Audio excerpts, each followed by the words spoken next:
Hello everybody, welcome to God Mode's channel, the Friday night D&D fun that we have here. I am your host, Jaso. Who else is joining me on this fine Friday? Hey, it's me, it's Luke, I'm back. I'm playing Lincoln, who is a Warforged Fey Wanderer / Echo Knight. What's up, guys? My name's Kevin, and I'm playing a Kalashtar druid named Time. Next. What's up, everybody? My name's Slim, and I'll be playing everyone's least favorite bugbear rogue, Uncle Jimmy. Hey, I'm Carl. I play Professor Bark, Furball Alchemist, Artificer, Circle of the Moon Druid, Dean of Natural Sciences at the illustrious Revis Eterna. Hey guys, it's your girl Amanda. No, I knew it was coming. It comes when it comes. God damn it.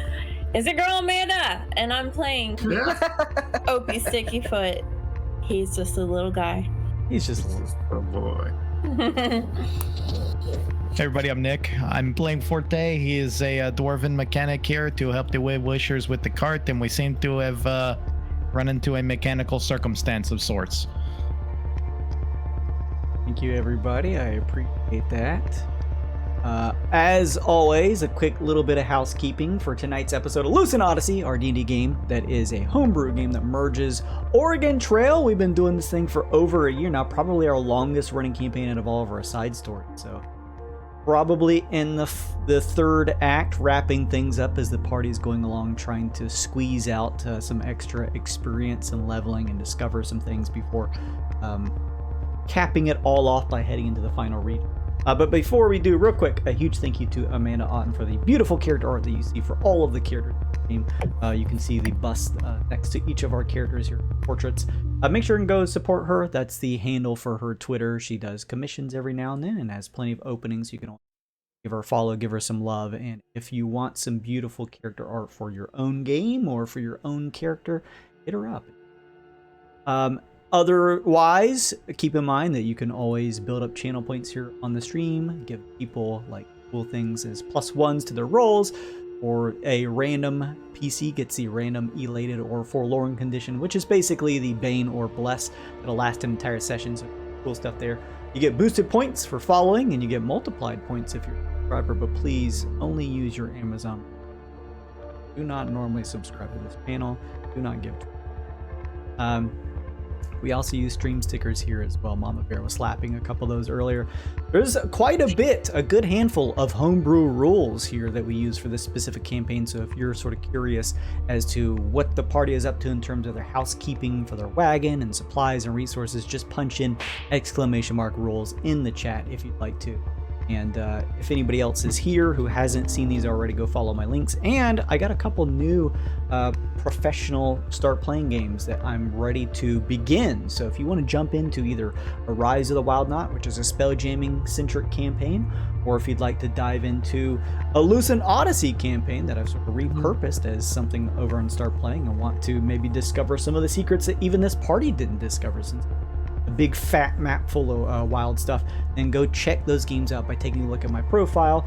At the very least, if you want, give me a review, because those reviews help to solidify people being able to trust in a DM that they come across. So the more reviews that a person has, the more that they feel comfortable in joining their game. So go check that out. At least take a look and suggest to a friend if you don't want to. Any help with that is super appreciated. Now, before we begin, let's go ahead and roll our intro to the game, and then we'll dive in.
bits. I'm going to add them to my inventory under other possessions. All right, welcome back, everybody. Let's see here. Anybody roll under Forte here for D20 recap? I rolled a 19. And I added a +7, so I do roll a D4. Okay.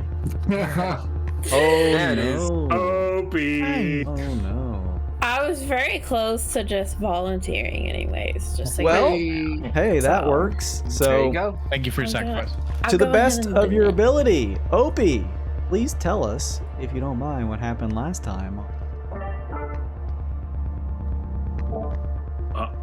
Did you say something? on Did what? you say Lucent Odyssey? It's gone. Lucent Odyssey. Okay. So, last week we just killed the Jabberwockies, and we went to the Helper's Hand. I really don't remember what happened last week. We didn't really God. do. We didn't- Amanda, I need a recap.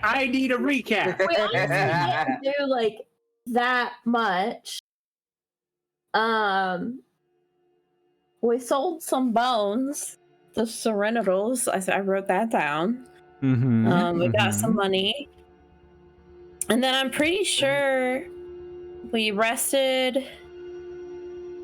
And then didn't we just go back to this other Helper's Hand and to find this boss? Isn't that basically all we did?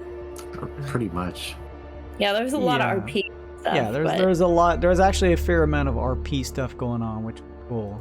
And yeah, some cool story with Uncle Jimmy's character. Uncle Jimmy. Yeah, So, yeah, So that's listen up. kind of tall and short. yeah. You know. How Players- come we're fighting robots? This is the third regional boss. Yeah, so we went looking for the boss, and it was this little autonome that was playing music like the Pied Piper. And when we went up to him, he like seemed kind of friendly and kept pointing towards the ground. And then this big purple thing shot up, and then another thing shot up that the autonome got into. So I'm not even sure he's bad. I don't know. Well, thank you, Amanda. That was a good recap. There's only one way to find out. It's time. Let's start this battle, shall we? Oh God, and I go first. You are we fighting? Are we killing this? I want to kill this. I suppose we could try. Slipped into the wrong character there. I suppose we could try now. Let's give it a go. I'm thinking we could try now. I'm sorry. I thought you was corn. I do look. I suppose we can give it a go, but let's try and keep close to the wagon. We can get the fuck out of here if we need to. Let's Yo. smash it. Cool. In that case, Lincoln. Oh yeah, we didn't really have a chance to RP this, but Lincoln has his shadows alive now. big So deal.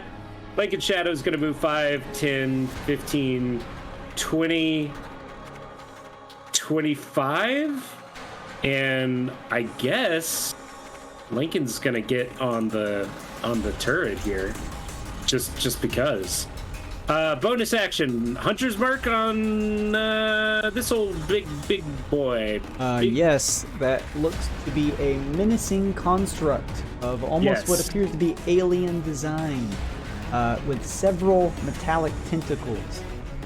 Well, you know, Jason, you always say knowledge checks are free, so I do. I would like to make a knowledge check on this thing. You certainly may, So, yes. How... Okay, I'm now realizing I have nothing good for this.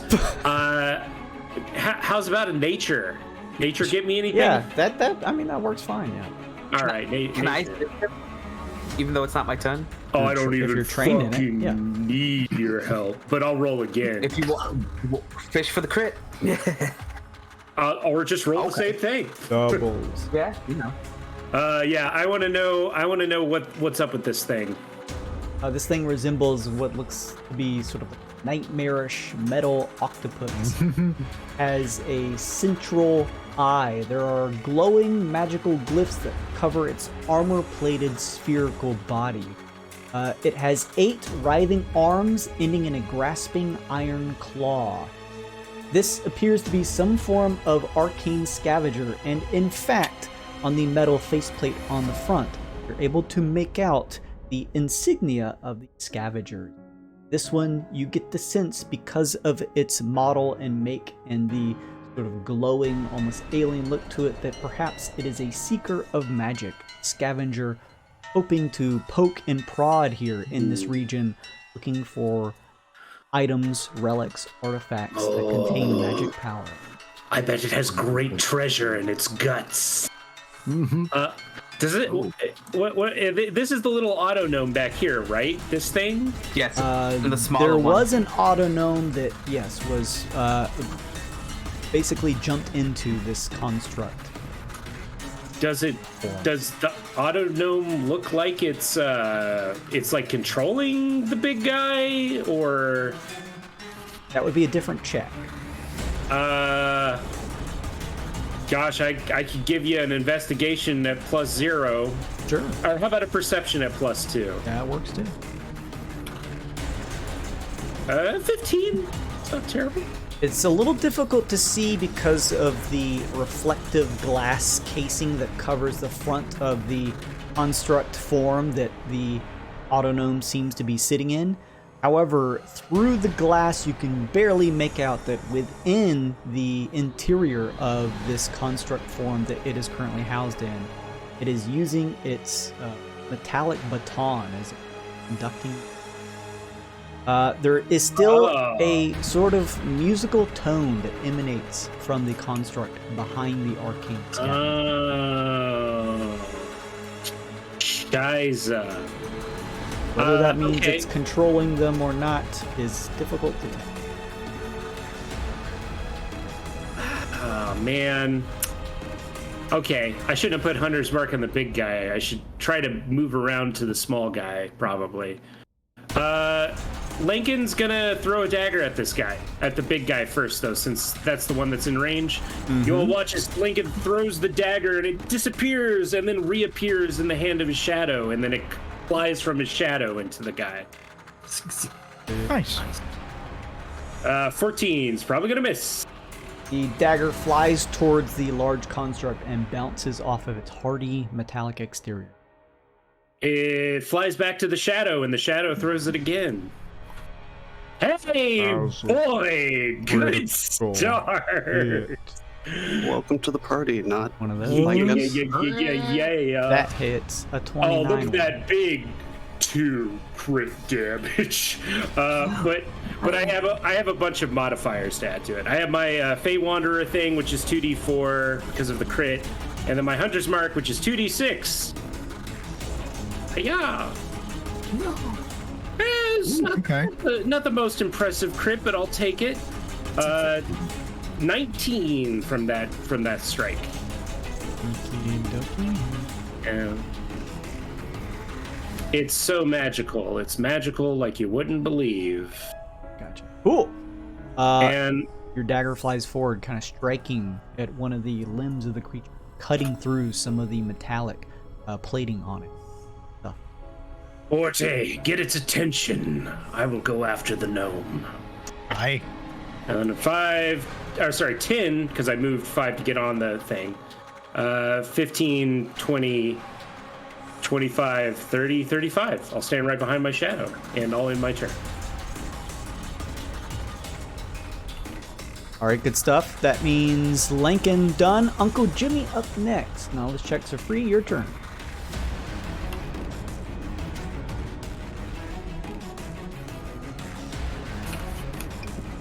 Do we really want to fight this thing? Well, this would have been a great conversation to have before I started running up. I think we're fighting it. Yeah. Especially if it's the scavengers. I meant now that we have intel, hitting it. I don't think we got any more than what we had. So Yeah. I think we're going for it. Yep. All right. Just making sure.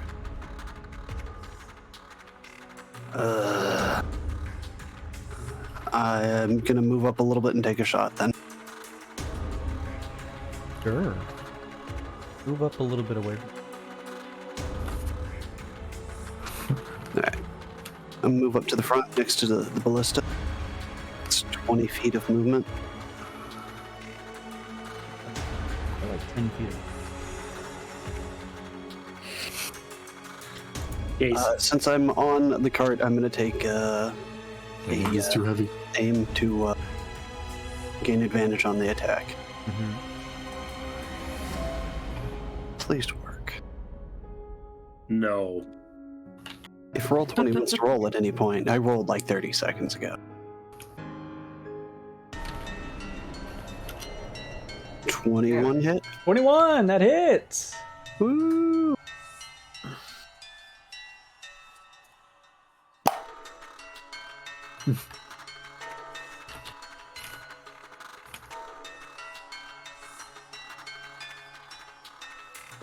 Force surprise damage from it being the first round and being a bugbear, and 29 magical piercing damage.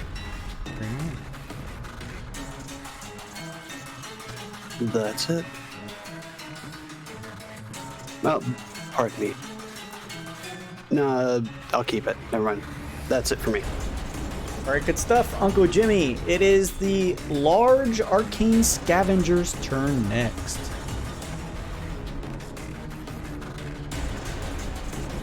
It is going to fire a bright purple beam from its eye that begins down into the ground directly below it, but then begins to sling up towards Lincoln.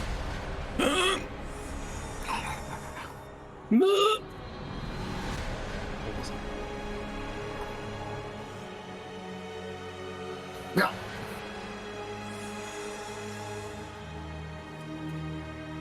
The beam shoots out, flinging towards you. A 17 versus AC. Oh, that just hits because my shield. I don't have my shield anymore. I'm already regretting this. I immediately regret my choices. I might just say screw the offhand attack and just put my shield back on after this. Sound. Do you No, it's boring. Type it. Yeah. The sound of the music continues to play as the excavation beam shoots through the rock and then through pieces of Lincoln for 27 points. Ooh, I'm gonna absorb elements on that. Zob. I hate it that it does that. Yeah, so I'll take 14 points of fire damage. Okay. And then begins to fall. And Hey, get back here. Get back here. What are you doing? I'm right here. Kill me. 40. Wow, that's not what I expected. One of its arms slings out towards you, Forte. Well, oh, now, here. What's going on? You're doing great, Forte. Keep getting its attention, just like that. 22 versus AC. Hits. Right. Something that Suspiciously. actually hit. Rising. Forte, a metal claw slams against you and grips down hard. This is going to be 15 bludgeoning damage.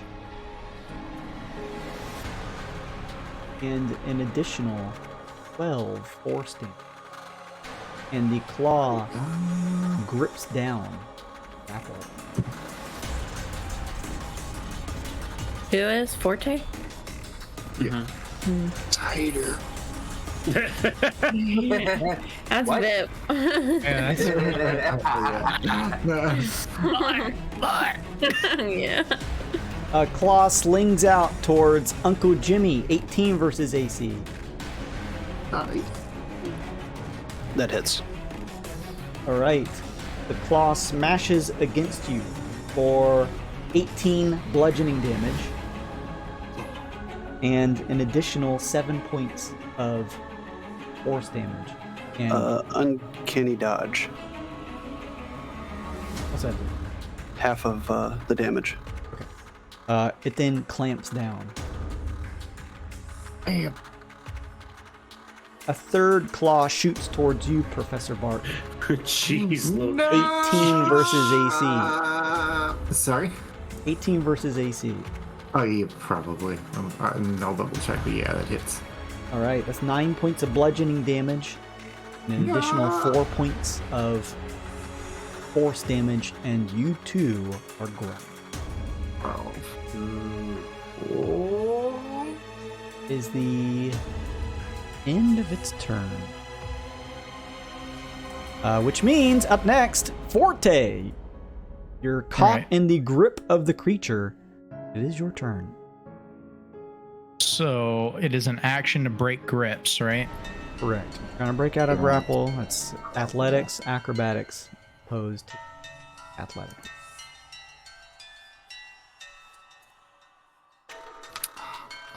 The stupid thing. I don't think What's I'm gonna the be able to. I think I'm gonna be able to break it. I feel like it's gonna be too strong. It's not restraining you, so there's no real downside to staying grappled unless. Well, Jason monsters like to put you inside of them as crowd control, and then. Oh yeah. yeah. How many times has Forte been eaten? It's How many been times has Jason eaten my characters? We're just gonna let it happen for this round. We're gonna take a traditional Forte turn. Spirit Guardians have been summoned as an action. A vortex of hammers and anvils starts swirling around Forte. That's painful. The creature begins to light up with a flash. Is this a spell, Forte? Yes. The creature, the scavenger, lights up with a flash as it attempts to cast counter spell. Oh. Thanks for saving my reaction, Jason. And that's this thing up here? It did the counter spell? The yeah, little gnome? No, this one here. Oh, okay. This moving. This movement. Thus far, it sounds like the gnome is just playing music. I see. Yeah, he's just playing music. He's not doing anything at all. He's just a boy. He's And just a little what- guy. What kind of counter spell is it casting? Let me double check here real quick. It's gonna have what levels it cancels out. Yeah. think it's Double level checking 3. now.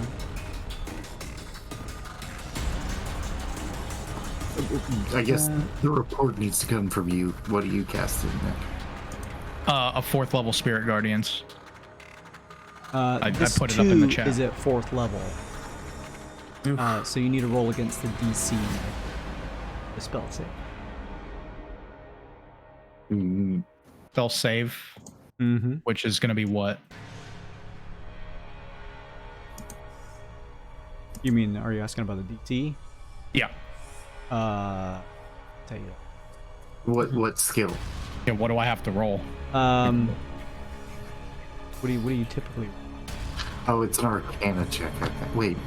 I think know. I have to look. think he rolls the Arcana check, Yeah. and he has to beat the spell level that's being cast. Okay. Which There we go. let's see, counter We'll spell. roll that. DC 10 plus the spell's level. Yeah. So what 14? levels? 4? Yeah. So 14. He has to, Yeah. whatever spell casting shit is. So I roll it or Jason rolls it? Jason rolls it. You. So hang on just a second. Counterspell Plus ones in the is chat. counterspell is always DC equals 10 plus the spell's level, correct?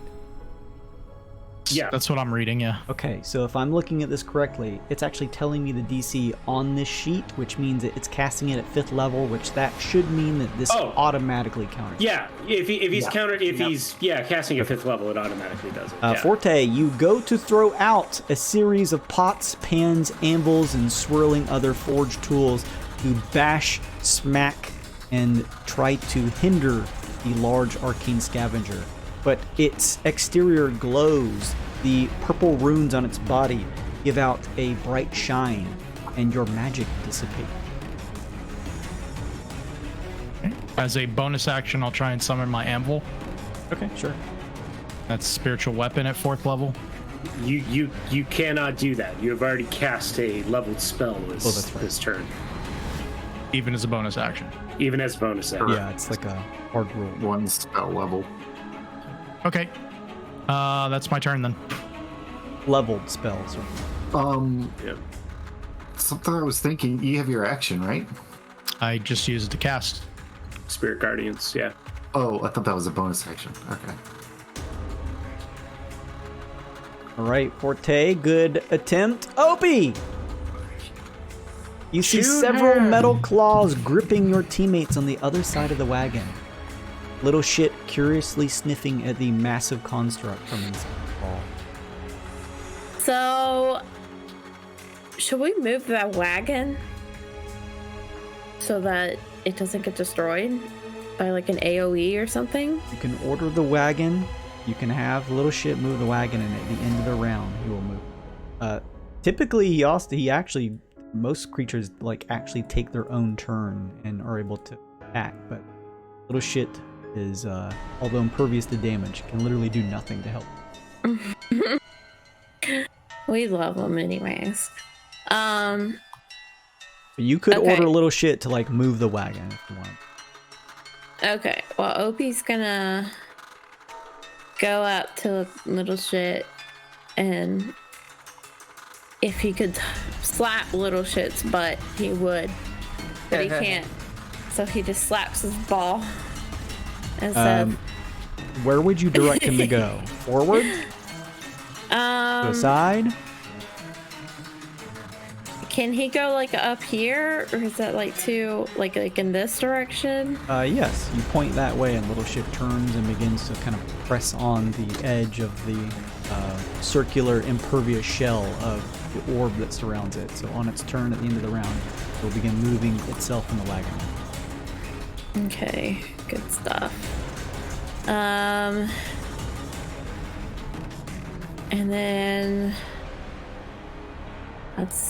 I'm gonna use all my movement to move back here. And I think, do you guys think there's any use to casting Fairy Fire? Yes. Yeah. Doesn't it give us advantage on attacks against whatever is highlighted? Yeah. Definitely. But it's going to counter always spell. I would say yes, because we can maybe get it to expend more expensive resources for cheaper ones. He's If already not, used we his might- reaction. Yeah. And then I was going to say, if not, then we've got probably advantage. Yeah, advantage is always a good thing, in my opinion. Okay. I'm gonna cast Fairy Fire then. Okay. That's my action. That's a DC 14 Dexterity save. What are you casting? I'm hoping Large creature? the big, Construct? yeah. It passes. Shit. Okay. Waka. Whoa. You throw out a series of glittering motes that remind you of an insect swarm that begins to blanket the area around the construct, but its lithe body on top of several of these metallic tentacles, it's able to shift out of the way before the magic tints it. Anything else, Opie? No. That's it from Opie. Opie time! Alright. I don't have to see this. No, okay. So I am going to send, let's see. I do have to move. Okay, so I'm gonna move. if I... Come on. Why are you not moving?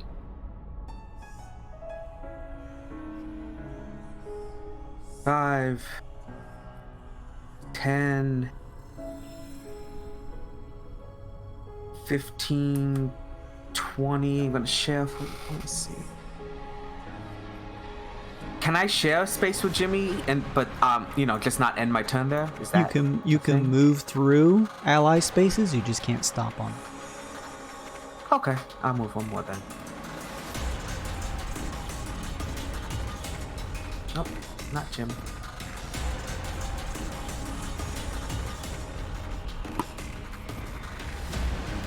Okay. Now that I'm within 10 feet, I close my eyes and I put both hands into the ground and cast Earth Tremor under the big guy. It creates the ground in that area becomes loose or stone becomes difficult terrain until cleared. It's a 5-foot diameter patch, and it has to make a DC 17 dex save or be knocked prone and take damage. What? Our characters are 5-foot diameter, just so you get an idea of the size of that. Oh, you don't. It's quite small. I mean, you could do this to it. I mean, I just wanted to knock it prone to maybe, let Forte free. That was the main thing. I was just trying to knock it. It won't free him, but it'll give everyone advantage until his turn rolls around and he stands up. Yeah. What's the DC?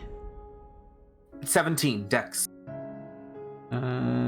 It makes a 14. It fails.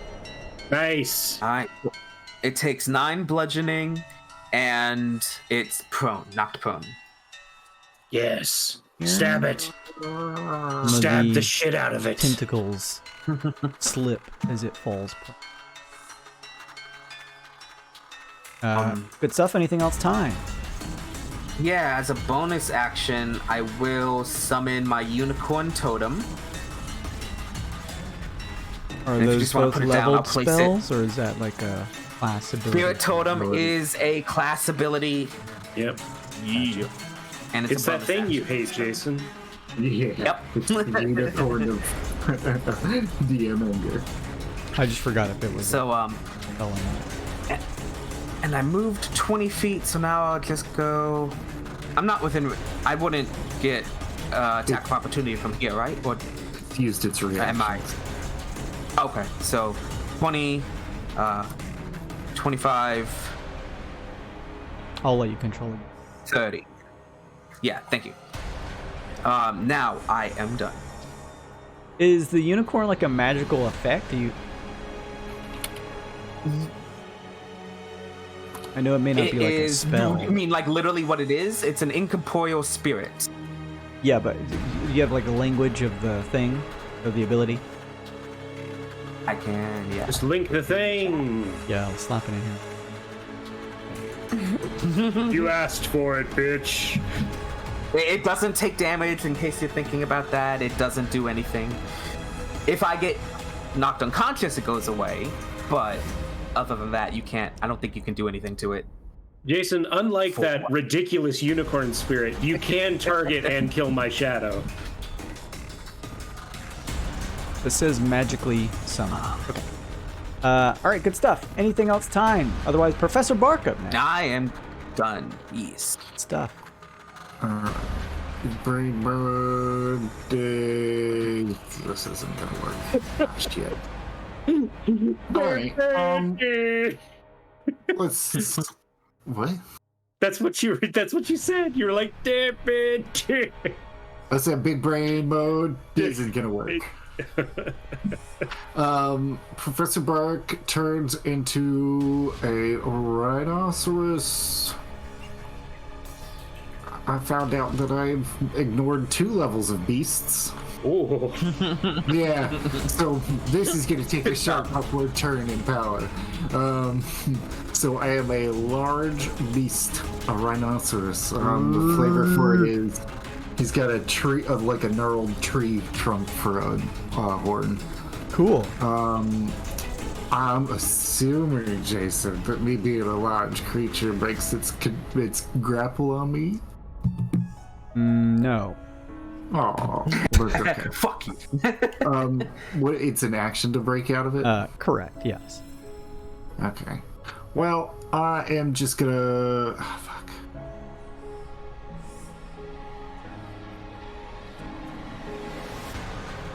Yeah, all right, I'm gonna do that. I'm gonna do my action to try and break out of it. What is it? Athletics? Athletics or Trend. acrobatics versus its own athletics. 20 plus 10. Rhinoceros quite strong. I'll do athletics. Oh, 15. That sucks. Yeah, it's gonna be that.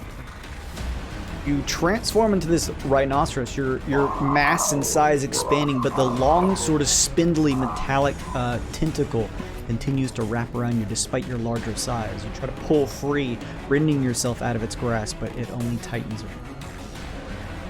Neat. That was my whole turn. Right. Rhinoceros, 41 health. Okay. And we are whiffing this round. Yep, this is not going great.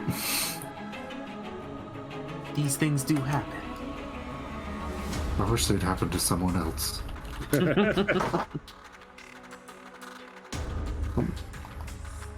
This thing's going the to. gnomes.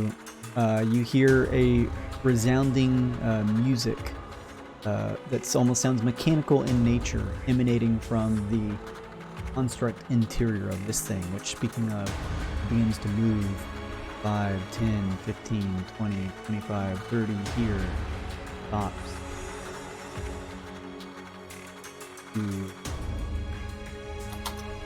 Can nicely leave. I need to go back to my home planet. I think I left the oven on. And he heals us, right? Mm-hmm. And gives us a nice little kiss on the forehead.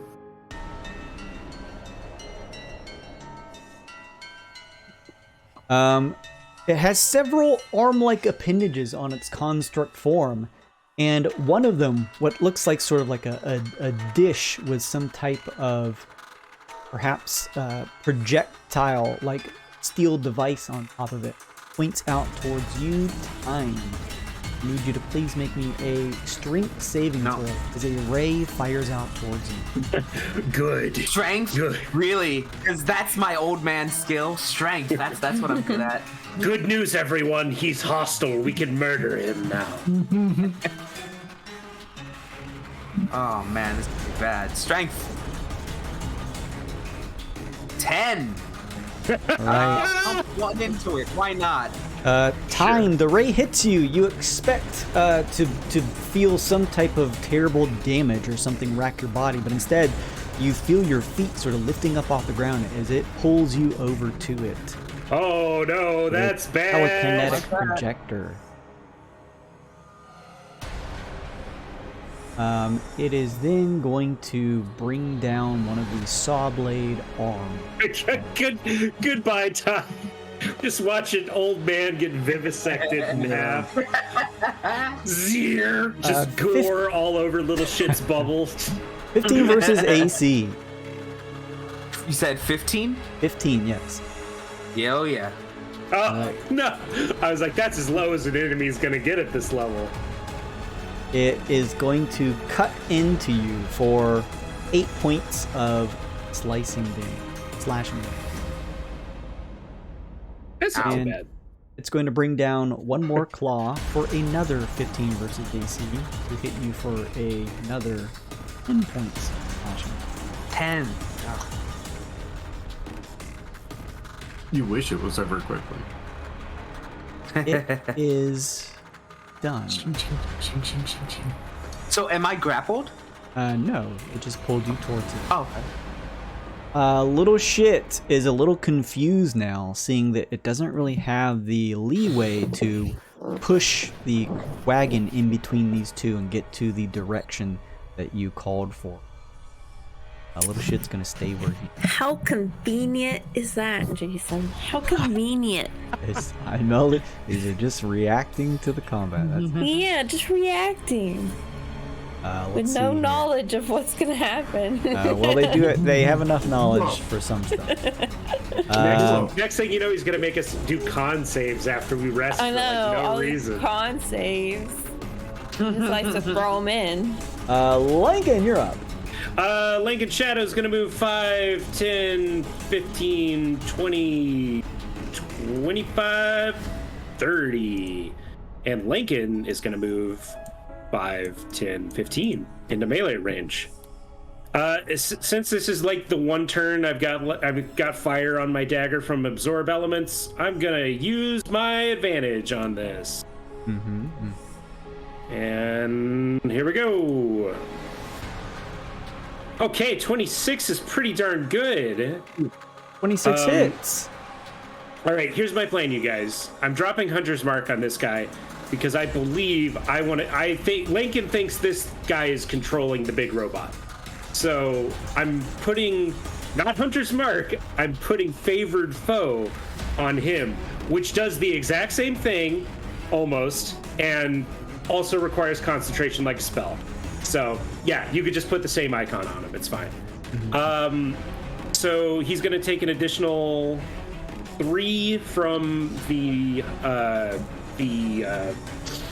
Favored Foe, and then the extra fire damage I think is a D8. Let me double check. It's a D6. Okay, extra fire damage from the absorb elements. Here we go. Nice. So that's gonna be 23 damage on the first hit. Not bad. You strike the automaton hard with your weapon, Lincoln. But as you do, you see that you do damage it, but there is what appears to be pervasive purple shell that appears over the form that seems to mitigate some of the damage. Ooh. Can I make... I ain't got shit for Arcana. Is nature gonna give me anything on that? Perception, maybe? Perception may be even better, yeah. Okay, I'll do... It's lower, but I'll give it a... I want to see if it's connected to the big guy somehow. I'm gonna throw my dagger at him again, is what I'm gonna do. Okay. Sure. I'll Yeah, make hard to tell. check to the same end. An Arcana check to the same end. Thank you. Yeah, Professor Bark, you see the same thing. A flittering, slight purple essence, a shell that appears over the construct. And from your angle, because you have a little better sight between the two, you do notice what appears to be some sort of arcane tethering between the larger construct. All right. Well, I'm still here, so I'm gonna keep stabbing him because I have no other choice. It did damage. Yeah. Second attack, 20 versus AC. That hits. That is going to be just 12. And then finally, one more offhand strike. 20 versus AC for 9. That also hits. Yeah, so an additional 21 after that, however much the first hit was. 23. So 44 altogether. You deliver a volley of strikes into the construct form. Some of it is mitigated, or what appears to be, by the sort of spectral, purplish, arcane shell over the creature, but you do happen to slice through some of the kind of circuitry and mechanics of the construct itself. Good stuff, Lincoln. Anything else? Yeah. No, it's just cool because he's like throwing his dagger to his shadow, and the shadow's throwing it back, and it looks dope as hell. And it's Uncle Jimmy's turn. It's some Dark Souls shit that I would claim is unfair, as the boss would do this kind of bullshit. Yeah, exactly. Uncle Jimmy up next. Uncle Jimmy's gonna look at what Lincoln's doing and take a shot at this guy.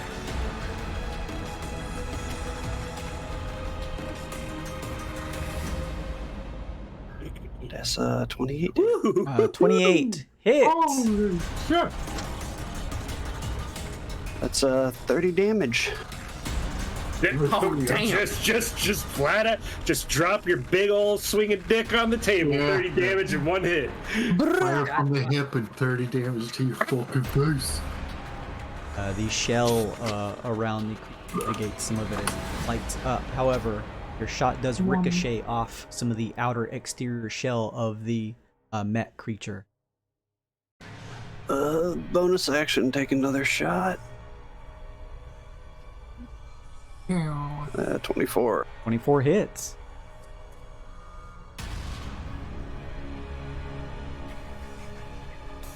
That is 6 piercing damage, and I'm gonna use my good boy card, or my card, just for the hell of it, because it fits now. Pick 2. I'm gonna do 2d6 necrotic and heal 2d6. Okay. Nice, dude. Who are you attacking? That's Small one. 5 necrotic damage, and I gain 8 back. And that is on the Pied Piper back there, all of it. Nice. Huge damage. Uncle Jimmy screams and uses his free action to punch at the hand and say, "Let me go," and that's it. All right, good stuff. The large purplish construct up next. It is going to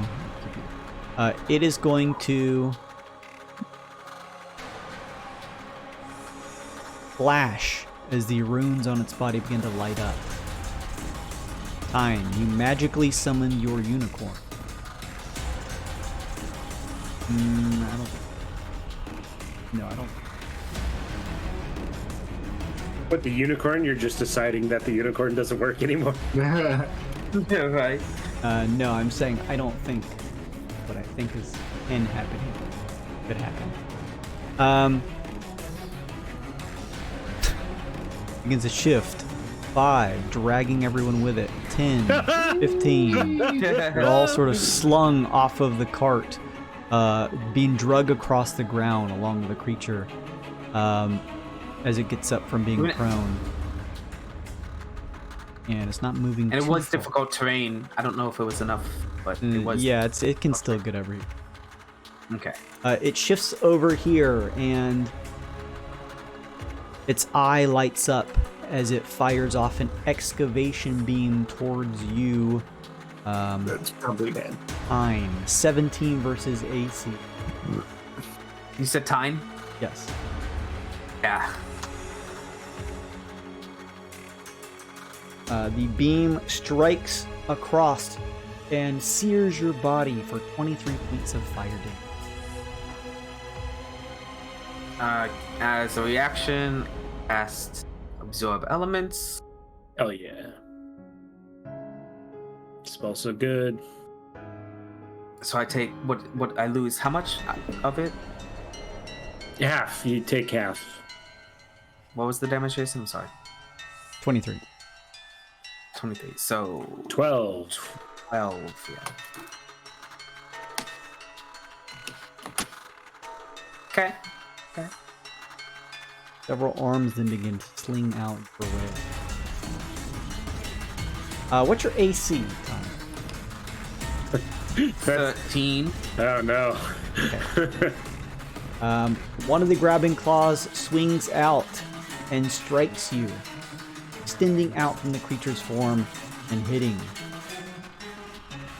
That is going to be 11 points of bludgeoning damage as it grips onto you.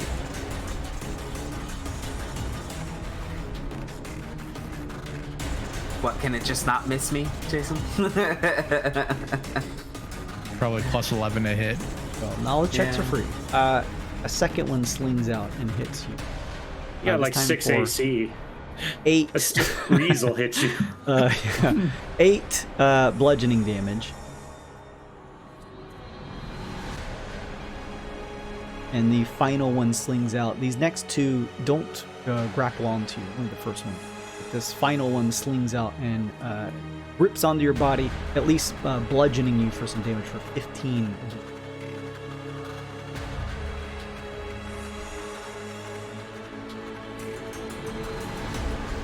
Yikes. And it is done. Forte up next. Okay, as a bonus action to start the turn, I want to try and cast a spell again. This would be a 4th level spiritual weapon, which is my anvil. Okay, Casting it on the little guy. Over here. Yep, right about there is good. Makes an attack when it appears. Do you control that one? 25 versus AC That'll hit. for 13 force.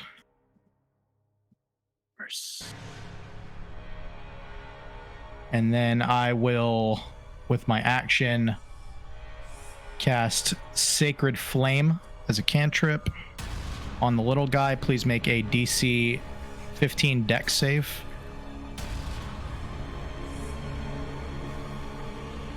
It fails. Please take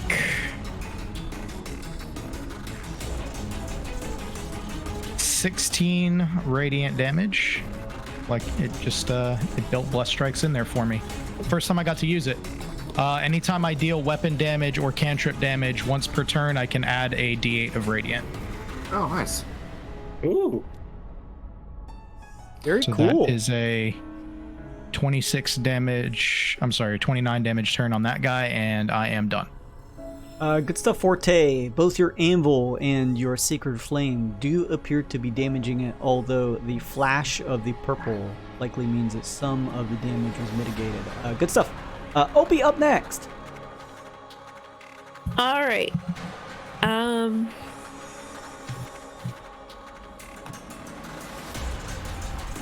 Can little shit go backwards? Little shit could technically leave the map, yes. Would not be able to make use of like the mounted crossbow necessarily, but would be safe. I don't think anybody wants that. Okay, Opie's gonna yell to little shit. Go backwards! Go back! He's like pushing on his orb, and it's like just pushing up against the large construct creature. He just like looks over at you and begins to turn around and try to go the other way. Oh, shit. Stupid ass answer would. Oh. Alright, and then I'm gonna try to actually do something this turn. I'm gonna bonus action Hunter's Mark the auto gnome guy. Or the So- construct, right? Well, isn't he inside the construct? Yeah, Or so he is the construct or he's something? inside the construct. Well, yeah. Hunter's Mark. Put 2.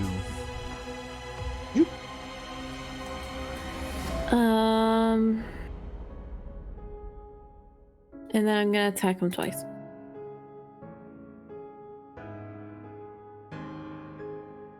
Boop. That's a 15. Boop. A 20. Your first shot from your longbow bounces off of the brightened purple shell of the construct. However, your second shot makes its mark hitting. All right, that's 9 piercing.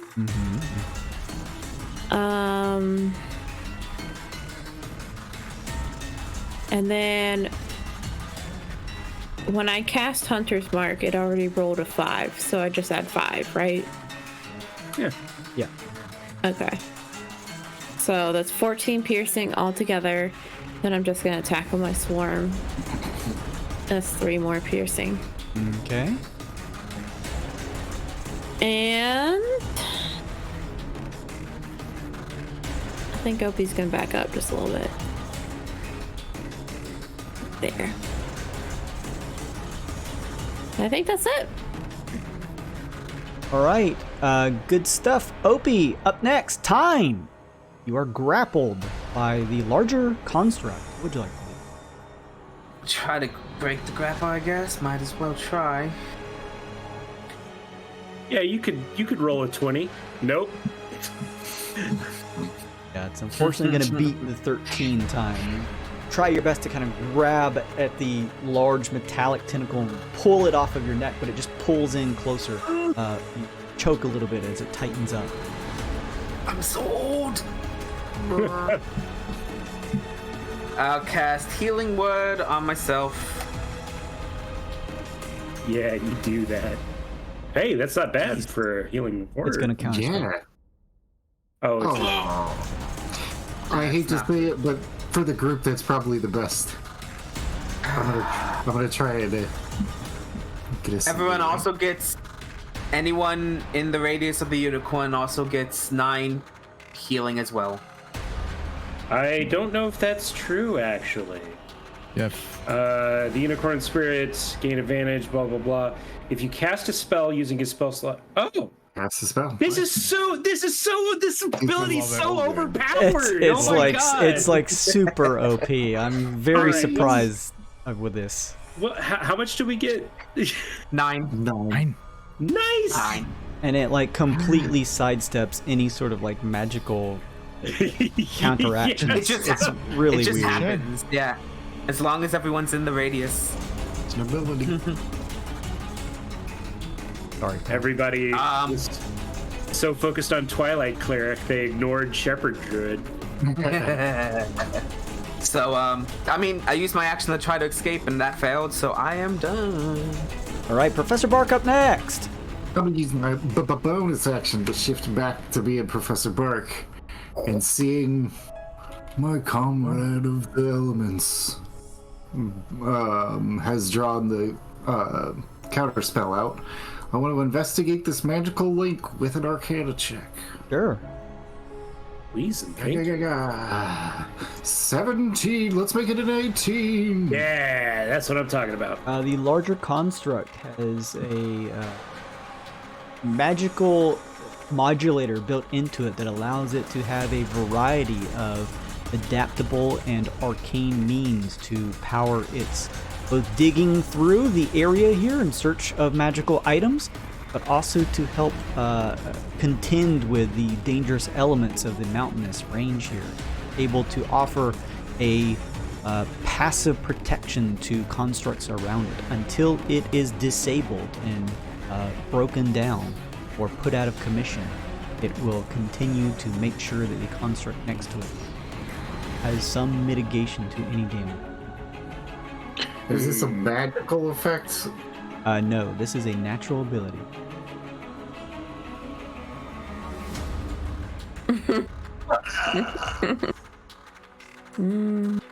Yeah, but like, science is often indistinguishable from magic, you know?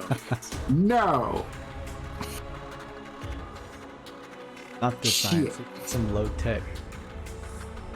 Like a string, 2 cups attached one to the other. Shit.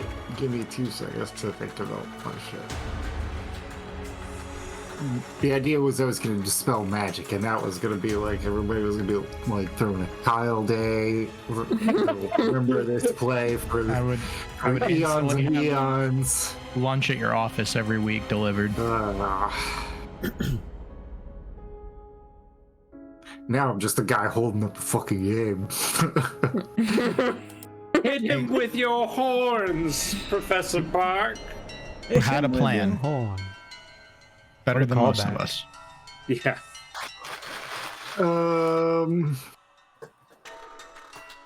Shit. Yeah. All right. So we're already untransformed.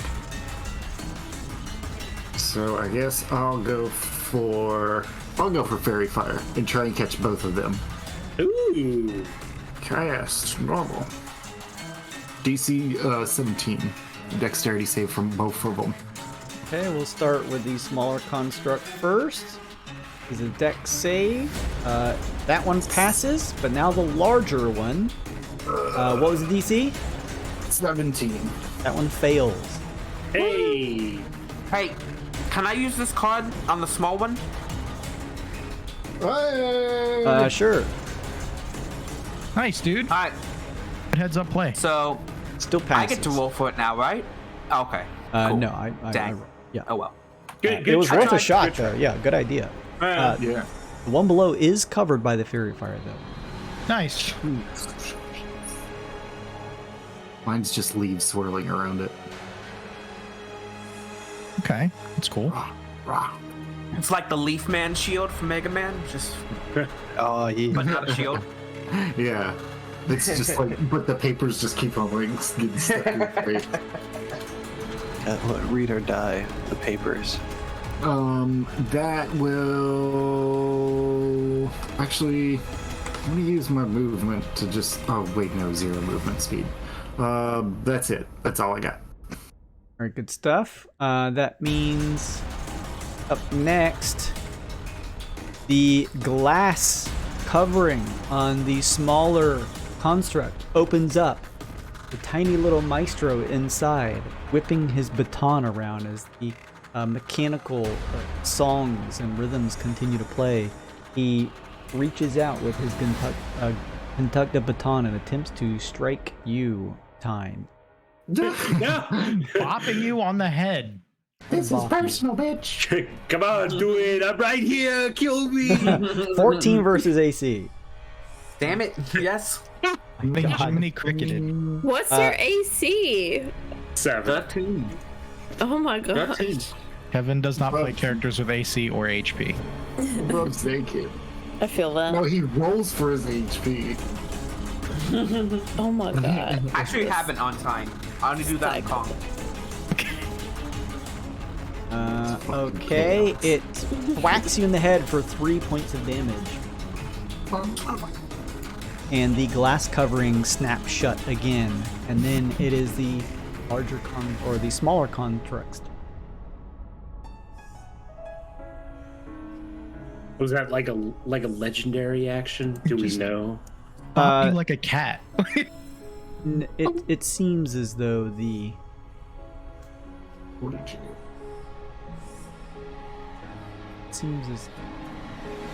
the autonomic turn. Oh. Ah. But we can't get to him while the thing's closed. Yeah, he is protected in his construct walker here. All right, and it is the construct walker's turn as the shield covering collapses back down. It is going to attempt to slice the shit out of Time. The metronome-like song continues to play in rhythm. All of these attacks automatically hit you. He can crit fail. Oh my god. Yeah. He can crit fail. Cannot. Oh god. Yeah. 5 points of slashing damage, Time. 5. Yeah. Mm-hmm. Another one comes down as it slices away again, this time for 11.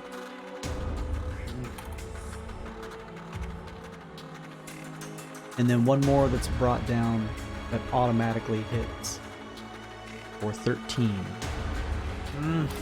Does he live? I'm alive. He lives. Tank R. Tank R. Tank R.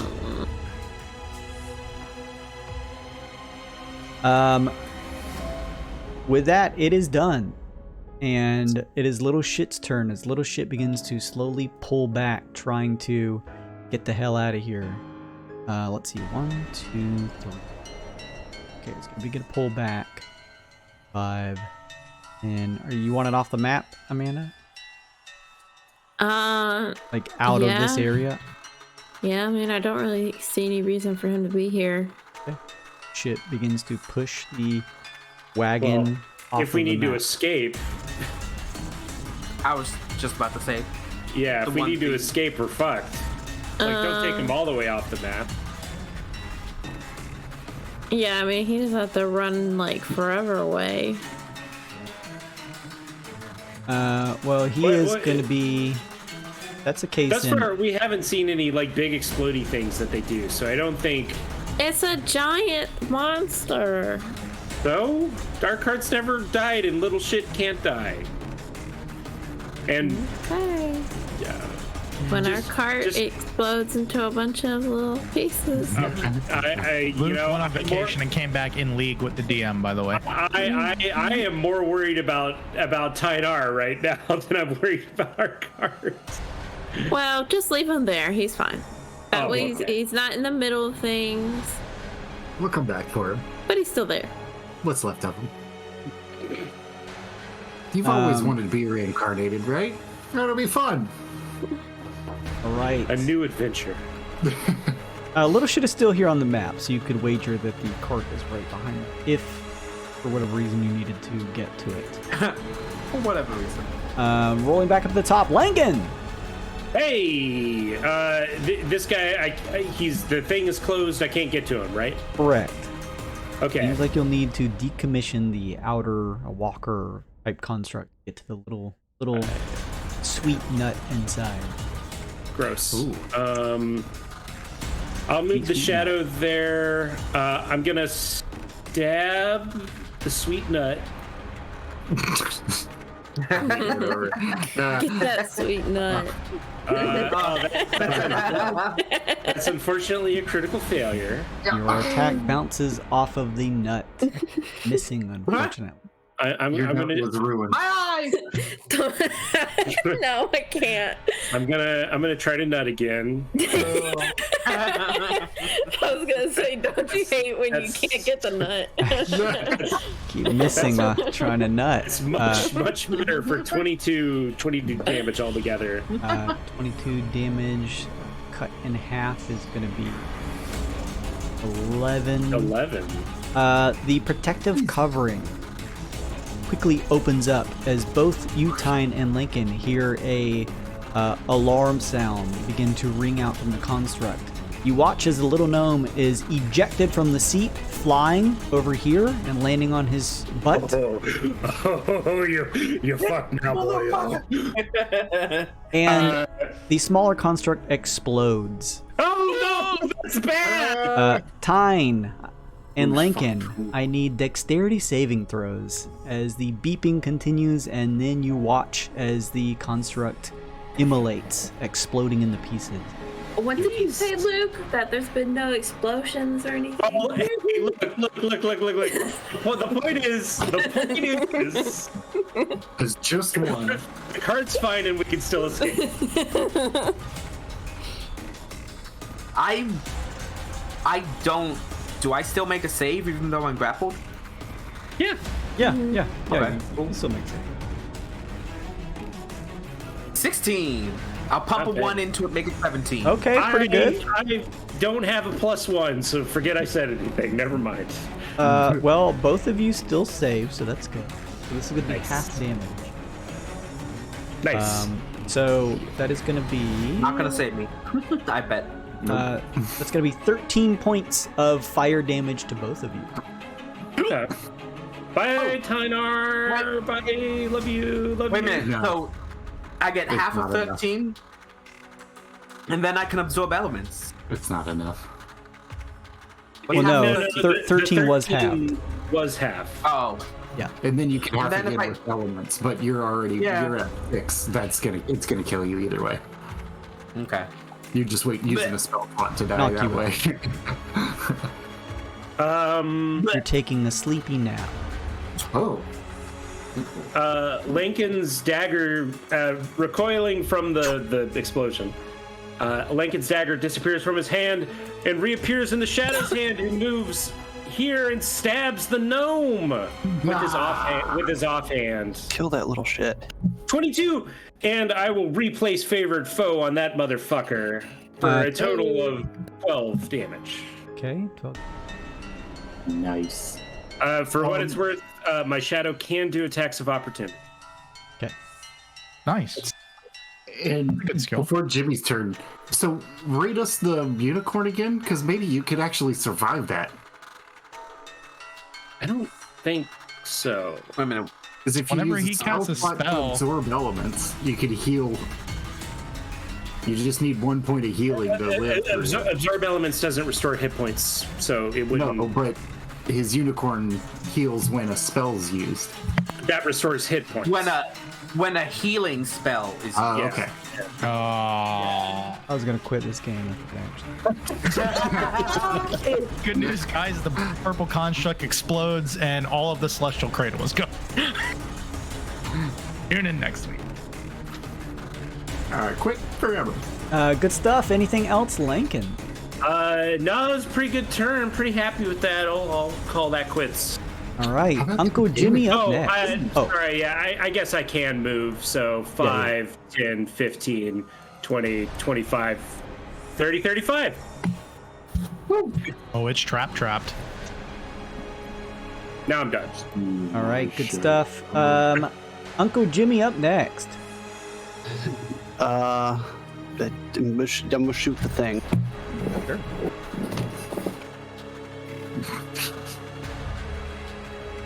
That's a 19. 19 is gonna hit. That's 29 magical sneak attack piercing damage. Jesus. Thunk. Bonus action. Take another shot. Do it. This was magical. Yes, it's all been magical. What does it From look a like magical source? when you destroy the clockwork conductor? Okay. Oh, shit. Oh, no, this is to the big guy. I can't reach the conductor. Ah! Oh, wow. Okay, all right. Yeah, don't 45 put your range? fucking mouth. All right. I play Nice. fair. All right, so that goes to him. Is he still up? Oh yeah. Still. Okay, then the second attack is a natural one. It just misses. Whatever. Jason's like, yeah, come on. That's my turn. Make an attack roll. No, you're fine. Okay, that's your turn. Larger guy up next. The big construct. Let's go of Tyne. As far as it's concerned, he's dead. Who cares about that lump of flesh? You're a lump of flesh.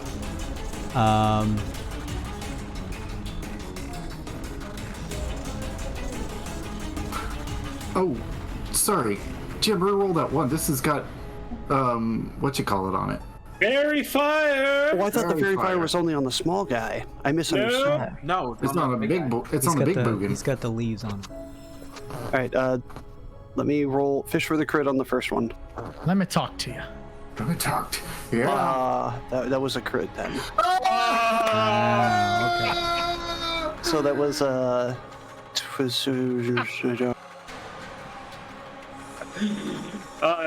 We love to see it. We love a thriving first- bugbear. the first attack was 58 then. Bugbear supremacy. Luke is dabbing. It. Okay. It's 58 damage on the first attack then. Then the second attack, since the first one was a 1, I'll roll for the second half on that. Yeah. Give me that second. Give me that second crit. Give me that second crit. That second one is a 20 to hit. That still hits. It hits, so. Beep, beep, beep, beep, beep, beep, beep. And that is 8 piercing damage on the second hit. Okay. Several sparks are beginning to fly out of the larger construct. Anything anything else, Uncle Jimmy? No, that's it. Also, Thank do you you for have like any sort of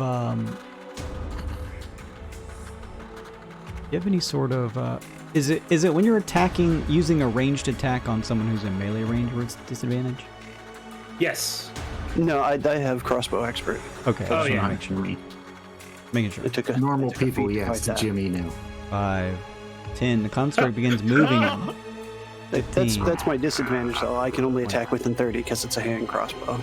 Oh, makes sense now. It's disadvantage on all other. A tentacle-like arm shoots over your shadow's head, Lincoln, grabbing onto the small little autognome and whisking him away from both of you into the interior as an opening appears, closing down. Can't even do an opportunity attack. Oh, that I was gonna smack him with the anvil next. Steam begins to pour out of small pockets and areas and small openings of the arcane scavenger. Its eye lights up with a bright purple. It is going to fire off a excavator beam over towards Lankin. That is going to be 17 versus AC. No, the shield! I did the shield! No, yeah, that's it. I literally can't decide if I want the offhand or the shield now. It's every other turn.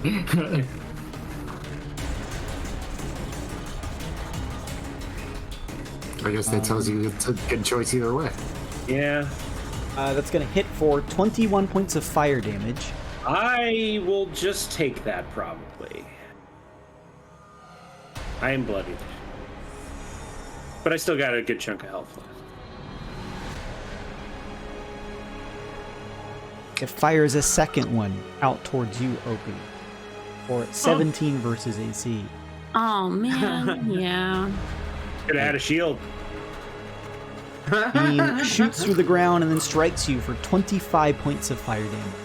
Oh, my gosh. Okay.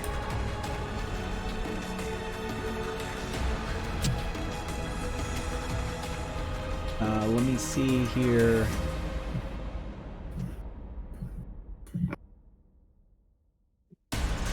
Would it have moved out of the range of the fairy fire here?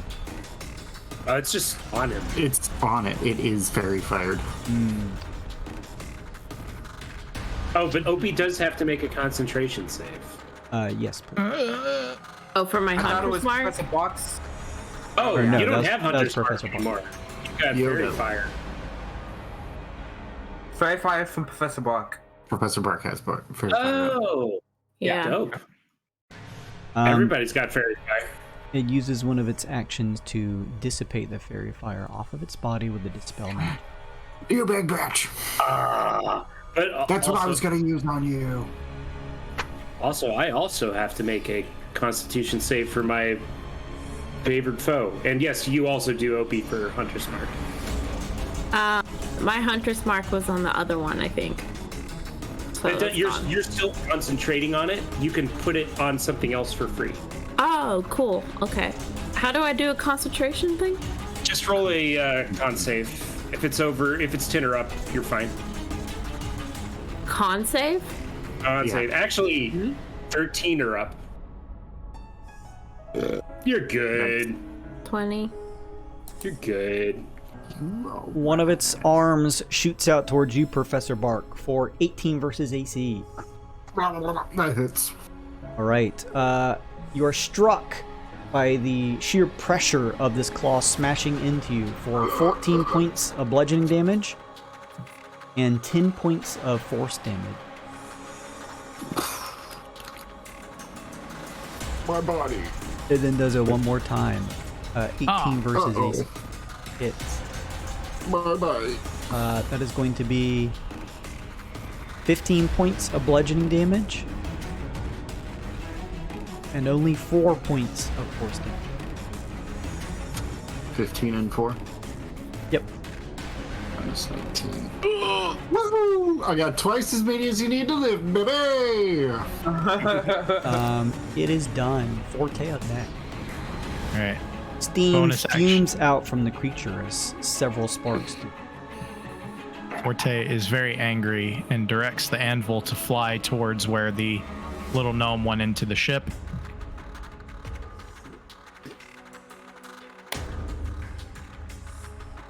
Attacking for 10 versus AC. It just clinks on the outer shell of the larger concept.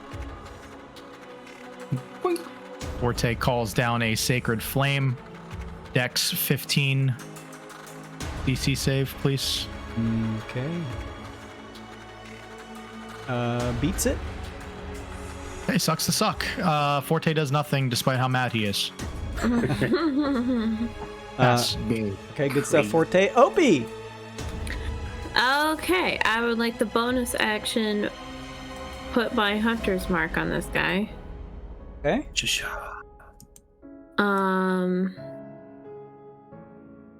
And then I guess I'll just attack it.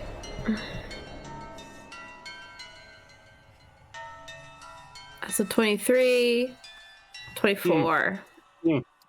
I assume they both hit. Both of those hit. Yeah. Are these magical arrows by any chance? Yes, because I mean, they're coming off of my magical longbow, so Okay. yes, right? Yeah. Yeah.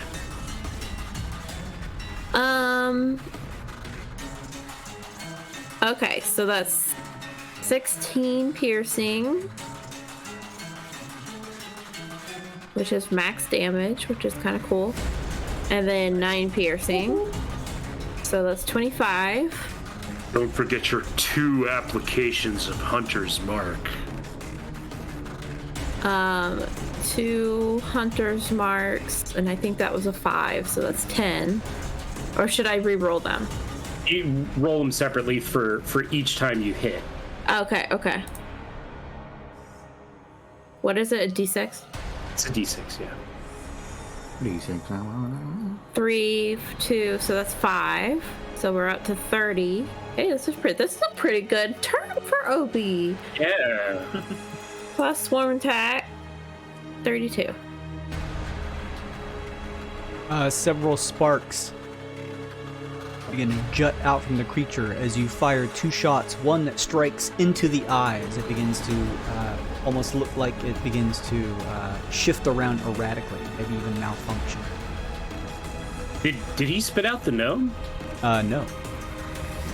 The gnome is back between Lincolns.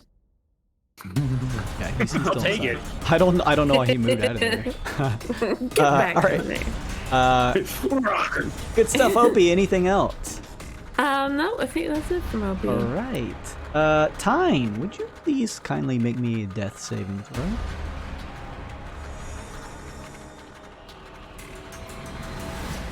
Yo! Natty 20! Love it. 2 Rally. successive. So he comes. All right. Wait. That's a rally. Yeah, he comes back to life. At 1 HP. Oh, really? What? Yeah. Yeah. Hold on, I'll double check to make sure I I didn't thought it was fucking just make 2 that up. successful. Death Yeah, I thought it was saving. And it brings you back to 1 HP. Hold Yeah. on a second. That's my understanding. Yeah. You roll a 20 on the d20, you regain 1 hit point, which Oh, okay. would mean you come back to life. All right, so end of your turn, but your vision returns to you, Tyne. The gods have smiled upon you. Perhaps somewhere, even Oops, something you're that's- linked to smiles It's a upon random. It's a random Facebook video. I meant to link the rule, but enjoy a cat video instead, I guess. Cat video. you. Goblin, pretty you good. see. Meow, meow, meow, meow, meow, meow, meow, meow. That's not a kitty. Professor Bark up next. Professor Bark. Sparks are flying wildly out of this thing as air is being jetted out of it profusely. Its large eye with an arrow in it just shooting all around erratically. Professor Bark is gonna do the noble thing and transform into a giant snake. God bless you. Giant constrictor snake is a huge snake. And If you're huge, this would break you out of the grid. Nice. For some reason, I'm envisioning just like a big blue snake, but it still has like Professor Bark like face. I knew you were gonna say that. It is Elden Ring now. Burn this I was thinking, motherfucker yeah. down. I was thinking, what are those like? They have what? They're like vipers. They look like real leafy looking, where they got the horn looking things. Yeah. Oh, Or yeah. vipers, I believe they're called. I mean, they might be. Yeah. I believe that is. Or and viper. We'll look that up on not my turn. But despite it being a horde viper look, it's gonna constrict. It's gonna try and constrict your man here. Sure. Well, actually, so tell me if this is acceptable. I'm gonna say no, but just like we never saw the auto gnome like pop out and taunt Tyne with a bonk on the head.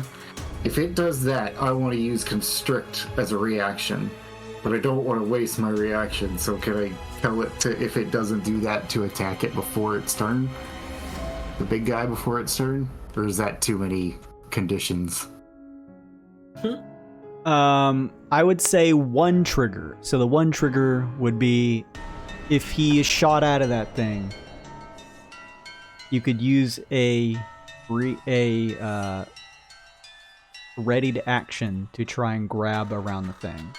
That's fine. How about the next enemy to attack within range? Is that a fair trigger? The next enemy to attack within range, yes. Sweet. All right, Okay. yeah, we'll do that then. So he just kind of coils up and just... Professor Bart looks like he is on the ready. Little shit stays where he is. Lankin up next. Hey, Lincoln is going to throw 3 daggers at this guy. Go. 20 versus AC. First hit, the 20 hits. That is, woo, Oof, goddamn. that's gonna be 15 damage. Lincoln, you throw it right at the center eye, an area already marked by one of the arrows from Opie.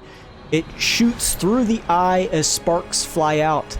A top hatch begins to open, and fired out of it is the small little autognome, who a small little parachute shoots out from its body as it lands across some of the rocks, kind of making sure its baton is in hand. You then begin to hear a beeping sound as several more sparks fly out. The large automaton, the arcane scavenger, explodes. Goodbye, everybody. Bye, everybody. Everyone within 30 feet, please make me a dexterity saving throw as a massive explosion rips through the area. I mean, quite literally. Nerf this. Oh no! Let's shit in the bed. Oh. I'm just gonna say it ahead of time. I'm using a +1. All right, first one's for me. Second one's for my shadow. Is it 30 feet from the center or from the edge? 30 feet from the edge, bud. You're in there too. Buddy. Damn. Buddy. So sorry. Advantage. And do the temporary health. Sure.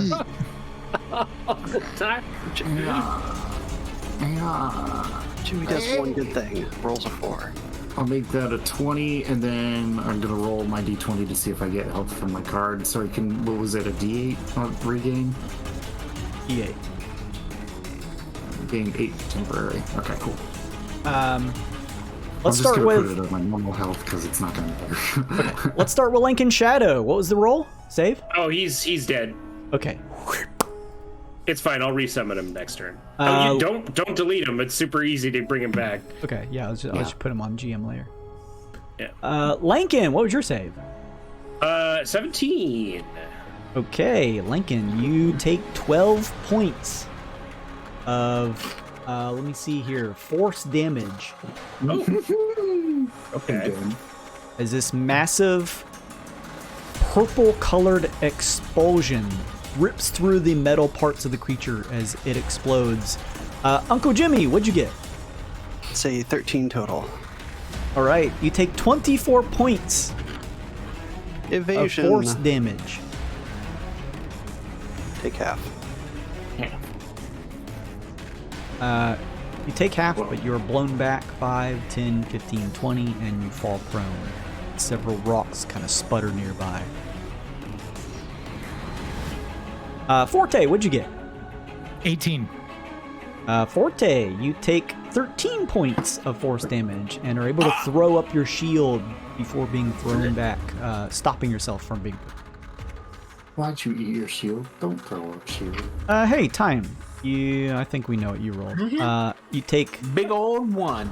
26 points of force damage as just as you pulled yourself up, you see this massive What's going purple on? expulsion as you're thrown back 5, 10, 15, 20, and you are knocked unconscious.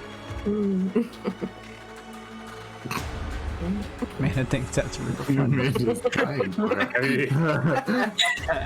I like Kevin's little acting. What's I liked happening? it. Okay. He woke up and then died. He really did. Times a killer. Died.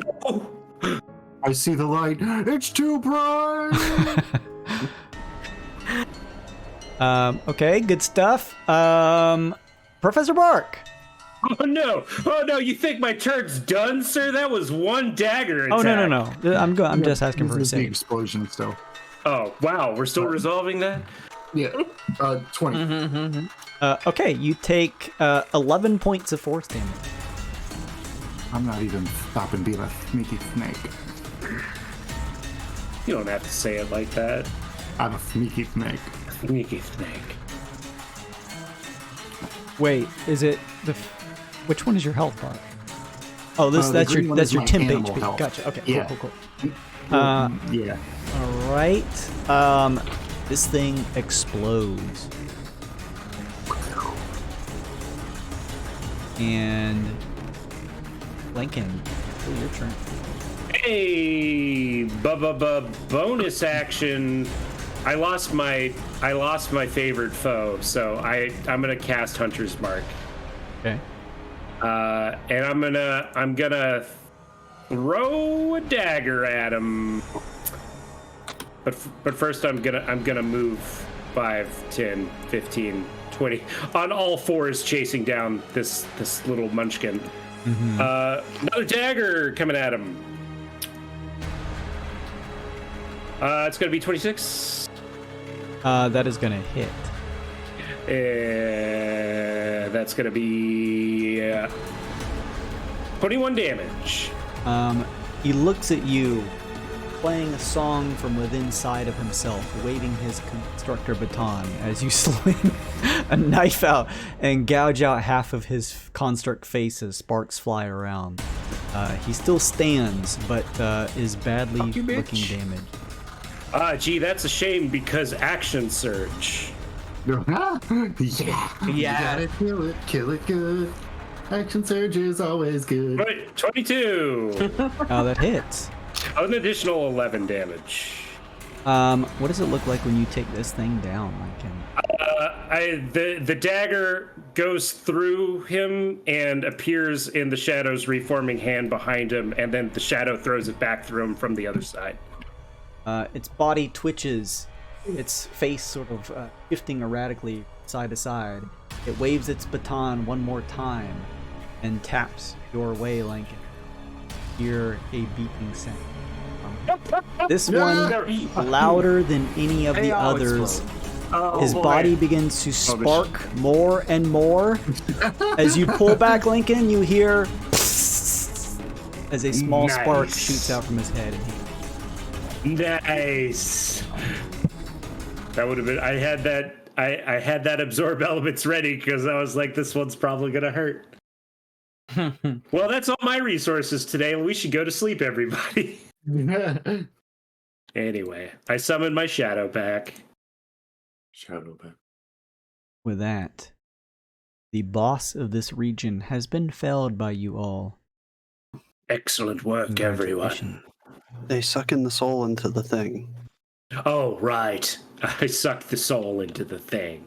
Shadows are pulled into the bottle, and with the foe felled in this region, there is 25 points at.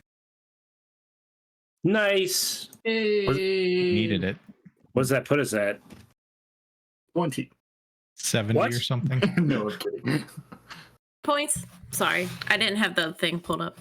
Plus 25. 90. 25. 25, right? Didn't you No, say so 25? 95. Pretty sure it's 25.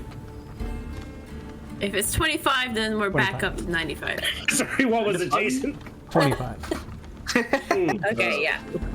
So we're up to 95. They,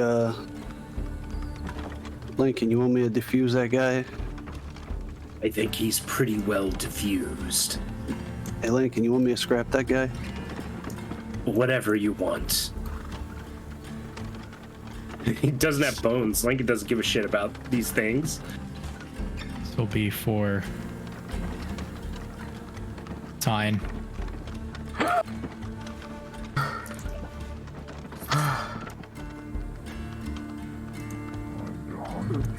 Slither. Are there a lot of auto gnomes around here? Like those of us who have been on this world our whole lives? That's the first time you've ever seen one. Well, that's crazy. I've never seen one of those guys before. I wonder what it was doing here. What was it doing here? That was a good question. Did it have any sort of like markings for the scavengers on it, like a company that's logo? Something you all noticed from the get-go. The larger Okay. one had etchings. Well, this one's actually, the gnome is destroyed, but its body is not exploded or anything. Yeah, you do definitely see the scavenger. Inspect it. I would like to know if the big magic hauler thing had any like fat loot in its gullet. Yeah, any goods? There is nothing but a massive pockmark in the ground and several pieces of metal debris plating that have scattered across the air. Nothing left. Somewhere 10 miles away, a holy avenger is sailing through the sky. Well. Ends up in cinder nudes. At least the monstrosity is felled. And we live.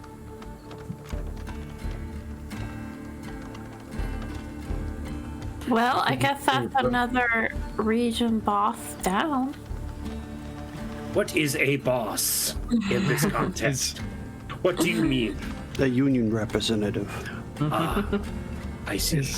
Is there any identifiable piece of either one of these that should we run into the scavengers or Volse that we could say, hey, we took care of this thing?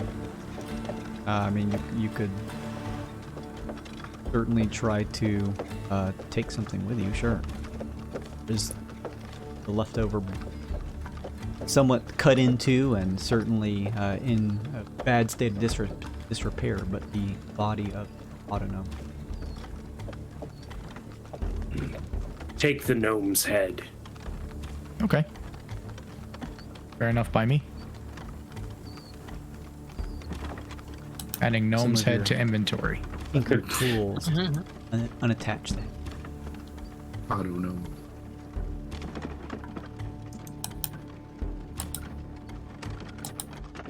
So, I've been gone for 2 weeks. What's next on the docket for us? Well, howdy. Statue, I think, yeah. Oh, Rift region. nice. Are we getting pretty close to that? It's the last one. I think so. Oh, dope. Yeah. Figured it'd be a good one to do with you. Well, shucks. Sure. Oh, that is pretty close. What's this 4 on our cart? Somebody came up with a genius way of tracking how many spaces we can move before we had to rest. Oh, So when we transfer maps, we can remember. pretty sneaky, sis. We are pretty beat up, so you might want to took- like 90% of the campaign. I was gonna say, on episode 98 of 100, somebody writes it down. Should we short rest, or are we like close to like resting normally? You still have 4 spaces of movement if you wanted to take them. You're more than welcome to tackle it however you please, just saying. We've got plenty of hexes you could move if you wanted to. It was that first thing in the morning. could also teleport back to the helper's hand, That is Oh, what- rest safely, and then But we're already We're right like there. right here. We should at least short rest. okay. I'll get like, with that. Yeah, let's not go in bleeding on everything.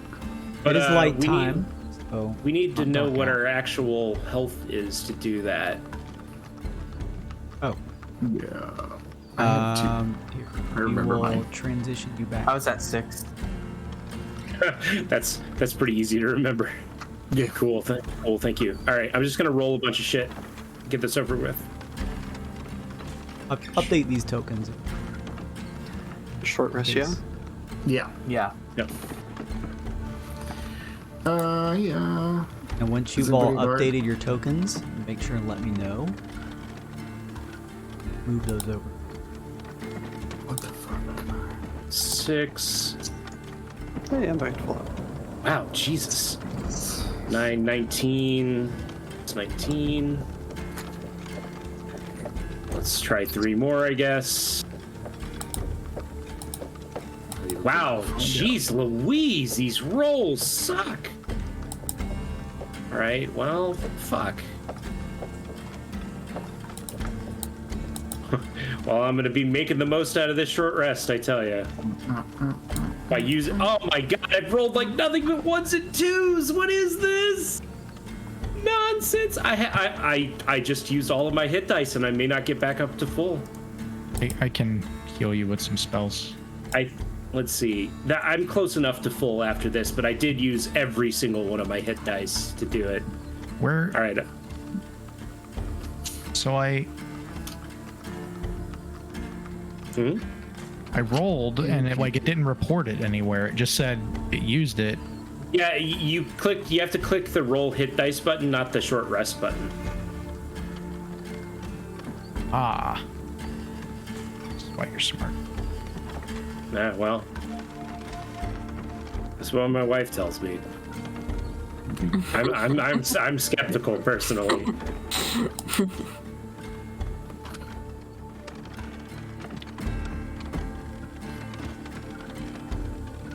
All right, I'm good. Yeah, I'm good too. So, well,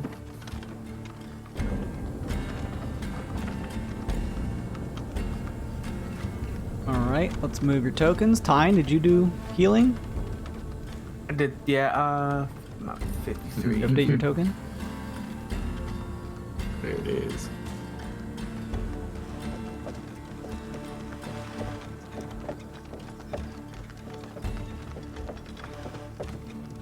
Let's go to the other map.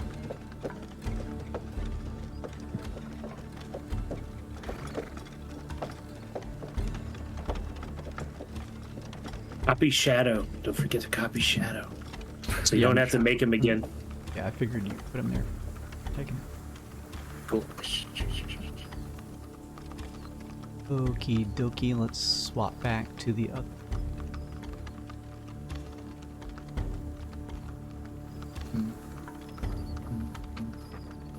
Okay. It Cool. is 6 light time after a short rest, so that's 1 mark off the harmonic flux, and the ball is in your court. You find yourselves quite literally 1 space east of the Scavengers Promontory, the home base of the Scavengers, likely where Valse is currently stationed at.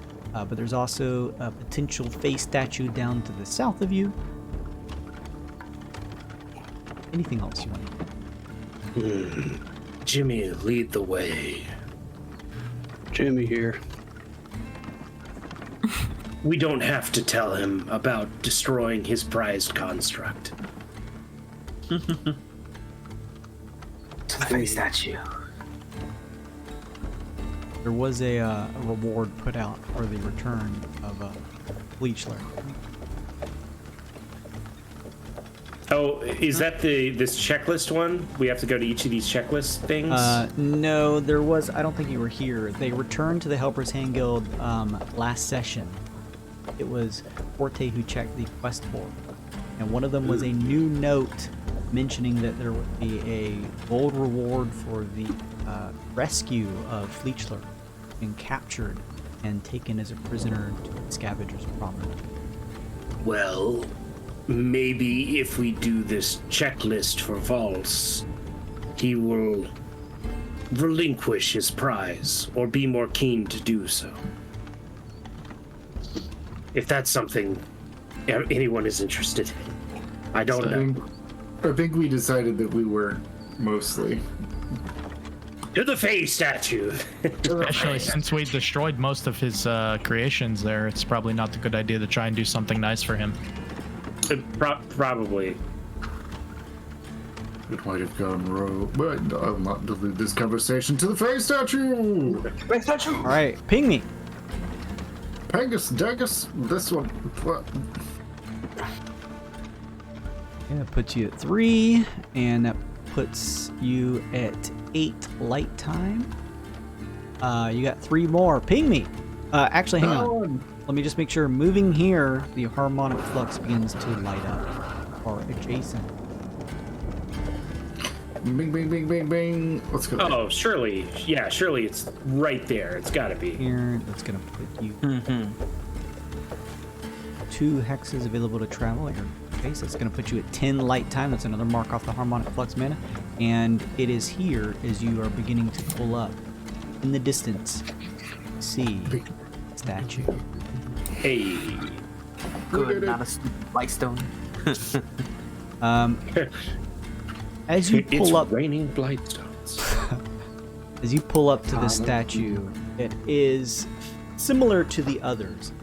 Tall, lithe, seely figure with dark wings outstretched, a long tail. The other 2, you saw one that was crying, one that was smiling. This one here, its face contorted in an exaggerated and somewhat eerie-looking scream. You step on over and clasping onto the small figure, serving as a small piece, an offering to the unseelie court, Fey gods, somewhere out. Place it in its hand. The screaming figure clasps its hand, closing over the figurine. Last of the statue figure. Good. This feels rewarding.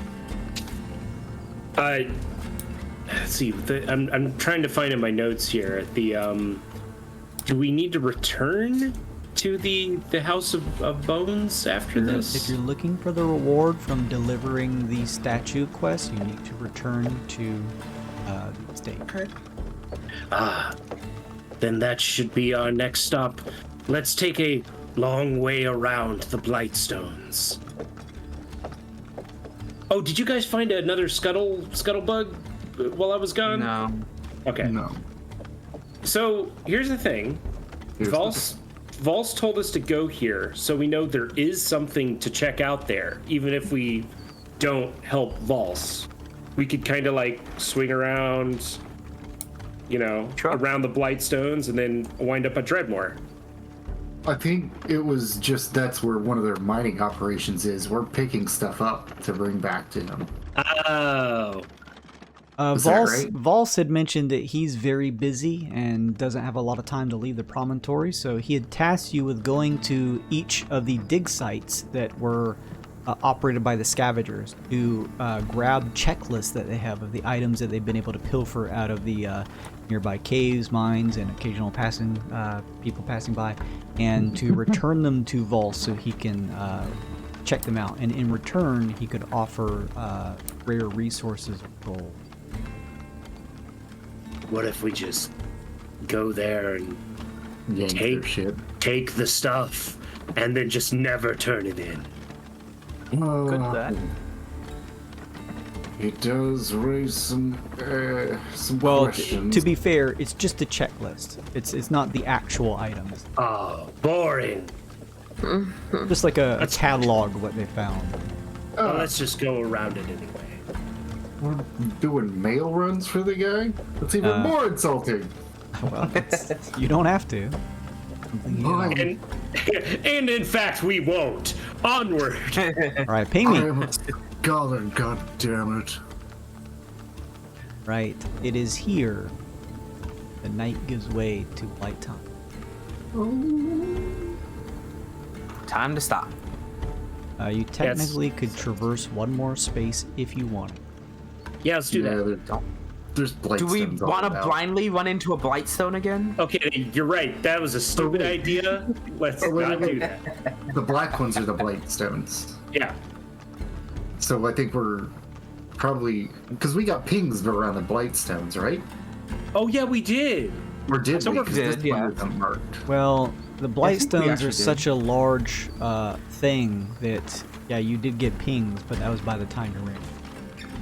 So they Okay, are so they are a we're- dangerous kind of Not in the dark. minesweepers. It's time to hit the old sleeping bags. Fine with me. Fine with me. Right. In that case, you moved 4 spaces, so that's 8 hours, meaning that you're going to need an additional 16 hours to rest for the rest of the time. That's going to take you all the way through the night, and 6 here, so you were at 6 light time. That is 3, 4, 5 marks off the harmonic flux, Amanda. Back at full health, baby. I Yes, wonder you- if there's some cool nighttime stories we could hear. Anybody got any cool nighttime stories? Luke, Luke, Luke? Well, once upon a time, there was a small child that wandered into the forest and he died. The Oh, end. what? I meant more like you said you wanted to catch up on an RP thing. Oh. It was just for the shadow to show up. And he's already kind of been here, so I didn't really have anything specific. Other than the fact that you guys now realize that Lincoln Shadow, as of last battle, has been acting on its own, and it's doing weird things like making creepy, menacing, like poses behind people in the firelight. Certainly interesting. I've never seen something act like that before. Is it something under your control? Lincoln looks at you and looks at the shadow, and then looks back to you and shrugs. What's the shadow do? The shadow does like hands on hips, like it's whistling through its skull or something like that. I'm not suspicious. Oh, wait. Does he have a name? We should give him a name. Do you name your shadow? Well, my shadow doesn't walk around like that, all weird. I'm sorry. No, that's okay. Maybe I'll learn how to do that one day. Perhaps. You don't have to address him for now. You can just refer to it as Shadow. Okay. Maybe one day it will learn how to talk. I'd be terrified. Yeah. This is all very new for me as well. I did not know this was going to happen. You know, Maybe it I've has something to do with my eyes that I received at House Dreadmore. you know, I had an ex like that once. An axe. X, the phone war. Yeah. Jimmy just walks off. Sad piano music. Banana. Would you want a shadow following you all the time? Yeesh. Don't you have a shadow? Oh, That's a good question. All our You all have shadows. What are we even talking about? Wink. Opie checks what to see even if is he a has a shadow, shadow. man? This conversation is a shadow of a conversation. Mine just suddenly became a little more animated. That's all. It's normal for creatures like me, I'm pretty sure. How many creatures like you do you know? There's the 2 in House Dreadmore, and Grimaccord, and my mother. 4. I know 4 creatures like me. He's got like 8 fingers on that head. Yeah, there's just 2 fingers on the camera. Do Well- the shadows move? It seemed like Grimaccord had some command over Shadow. Interesting. We collect the souls / shadows of powerful creatures inside this strange device. I imagine it is a very similar scenario. If you were to slay me in combat, you could probably claim my shadow. At which point the shadow makes like a really threatening gesture with a shadow knife at Tynar. Yeah.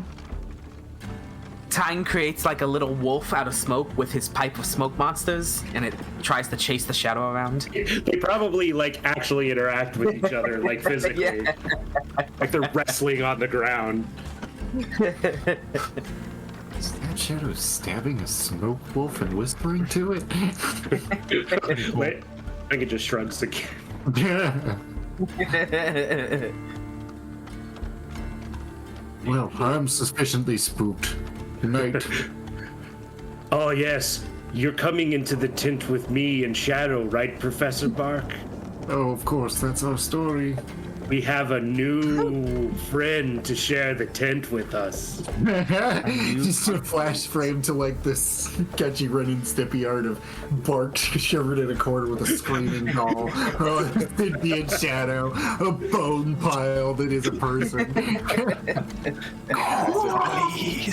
It's a regular Blumhouse film in there, man. The night Insane. passes and morning comes. Everyone make me a Constitution saving throw. Oh yeah. I've never done this before, Jason. What the heck? This is the first time, guys, but a surprising Oh, turn of events. jeez. That's I not was what doing you that joke for a want. while, but it's come back around on me. That was It's close like that- time. That was close. Oh, he's still good. Okay, good. Was it close? Isn't it 5? Oh, the DC? Oh, that's right. Yeah, it's still we have a As lot you're of in your tents. It's a good thing you have +2 to Constitution. That's really come in useful for you. Goodness. You awake. It is 6 light time. You still got a good couple hours before you need to be careful and aware of the blight time. However, you've refreshed the hexes you can move. You unfurl your map and take a look. You can continue moving. Thus far, you've had no impeding events happen. Jason, how does the wagon look? There are a couple places on the wagon that are looking a little bent out of shape or broken. While we were resting, I'll do mending on it. Okay. Do we need food? Are we good on food? I can mend as well. Fine if you want to roll the 2d4 instead of 1. I have. Yeah. I can conjure food at a 5th level now. Yeah, our Yeah. food battery is always charged. Okay. Yeah. Yeah, we stopped hunting or doing anything because We just eat the slop that Forte. that Forte pulls out every day. Nothing. Yep. Here's more Actually, fuel for you guys. I can't upcast it, but I would if I could. It's 45 pounds of food and 30 gallons of water for a 3rd level spell slot, which I don't use those very often. Nice. You know, the thing I don't get is he conjures the food and it's still got like metal shavings and tastes like iron. Somehow. Iron's good for you. Actual chunks of iron. It's good for the blood running through your. Tyne looks over at Lankin. Well, Lincoln Never doesn't eat it anyway. He doesn't eat it. He don't Never eat it. mind. And the water's clean and doesn't go bad, so Make a good ingot later. yeah.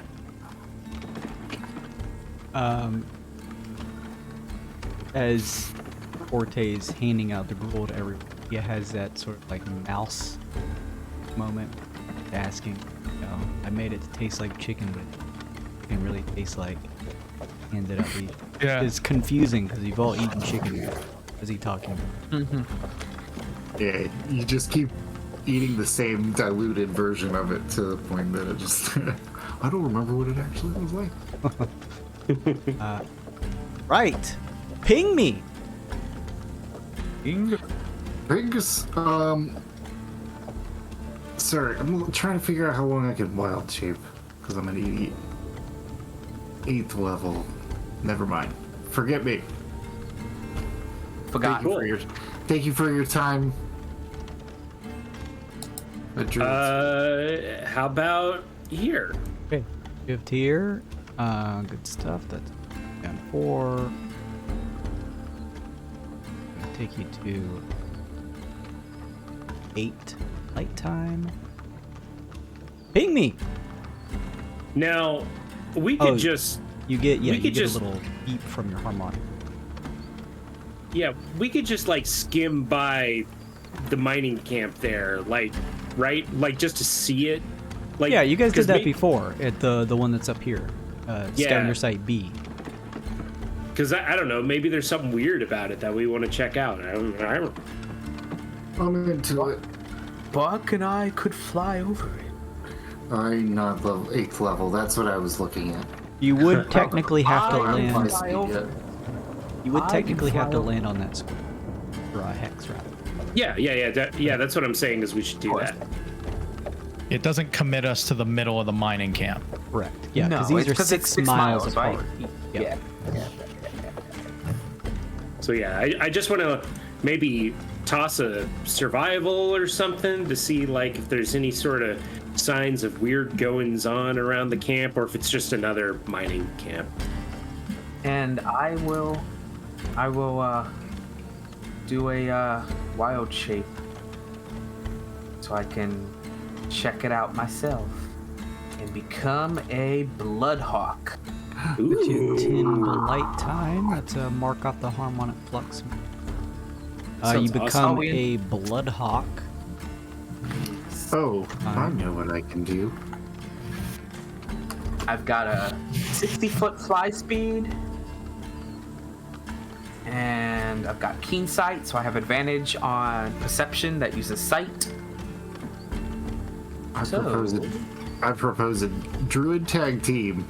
I'm gonna cast Pass Without Trace on myself, turn myself into a spider, and then cling on to you. Okay. So now you just hidden up in the sky even. And so let's see. I have advantage on perception, and Bloodhawk perception is +4. Okay, so Tyne lets loose his wings and kicks up into the air. You grip on using your spider capabilities to the best of your new form can, Bark, trying to grip onto the feathery wings of the Bloodhawk as it just sort of cascades down through the air after sort of lifting up over the very tall, like 20-foot high rise of several of these pieces of wood lumber that are shaved into spikes at the top. There are about 4 guardhouses posted equidistantly in this sort of circular makeup of the exterior of the scavenger site here. And as you swoop over, you begin to peer around, Tyne. You got a natty 20, so that's going to be... I'll give you a good boy card real quick. Good Grab one of boy card. those. if you want the full, it's a 24 technically, but yes, natty 20. Yeah, grab one of those real quick.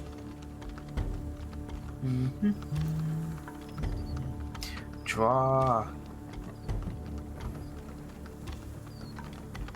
Come on. Yeah, I put it on the There we floor go. for you. Oh,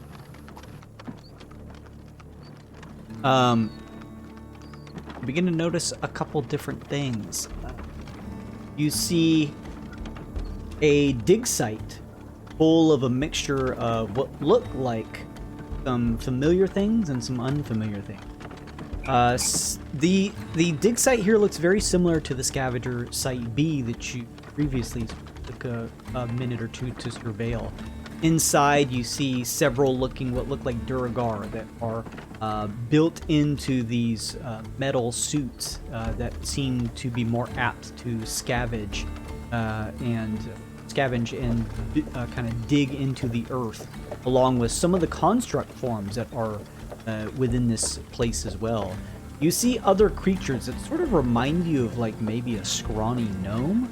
Their skin sort of a palish gray, some white, or eggshell color.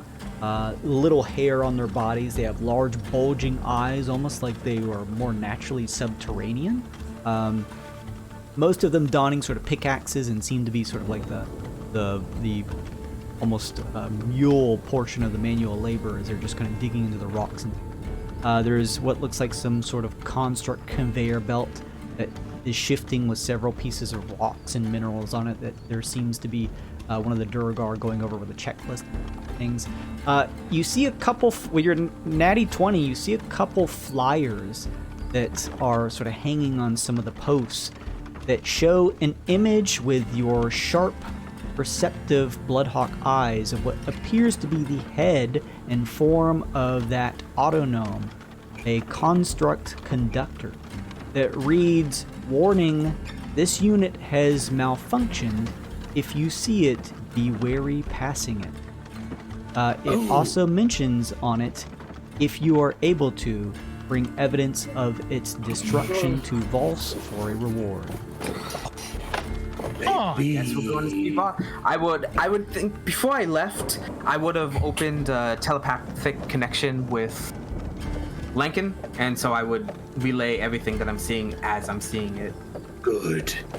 Then to Vols we shall go after House Dreadnought and receive our reward.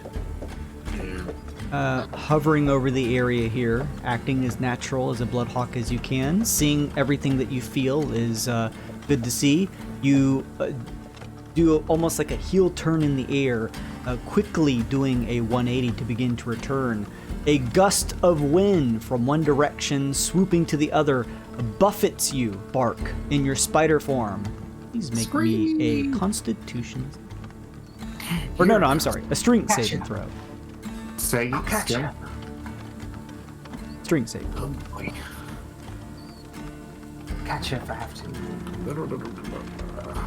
Well, I gotta actually find the spider. I didn't think I needed the attributes. Spider. Spider. Oh boy. That's not great. Oh wait, but the spider can climb difficult terrain, including upside down ceilings, without needing to make an ability check. That is correct, but this is Alright. like a big wind buffeting. Okay. But yeah, you don't. In normal situations, you have no issue clinging on to stuff, even if you're upside down. Here, you're trying to hold on because of the air kind of hitting you.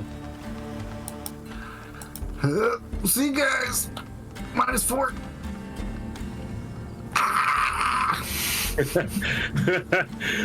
So I have a passive perception of 14. If he falls off, can I like know that it happened? You do Try a to, like, quick catch turn in the air, and as you do, Tyne, you realize, hey, I may want to be careful because I'm a passenger. And as you look back out of the periphery of your vision, you do not see Professor Bark. You peer down, see him falling through the air. Professor Bark, your grasp on one of the feathers of the Bloodhawk has been pulled loose from the buffeting wind, and you are tumbling towards the ground. I want to try to catch him in my talon.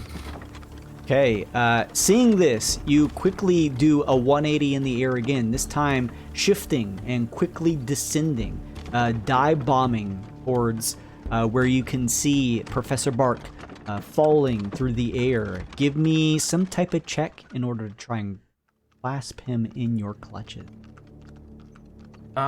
Just like a dex save of some kind, I would think. Do maybe like an acrobatics or maybe even a sleight of hand checks. Those dex based? Yeah. Okay. And then are you proficient so with either 12 of them? plus two, no. So plus 2, 14, and I will. Is this considered? No, it's not a saving throw, right? No, it's no, this is skill ability save. check. Okay. I'll pump a 1 into it as well to make it a 15. All right, you're falling, Professor Bark, plummeting towards the ground, but a large Bloodhawk, his silhouette overtakes you, and you feel your body clutched in a large claw as time grips onto you, and with a solid clasp around your body, then begins to swiftly shift, fly back over. Horrifying.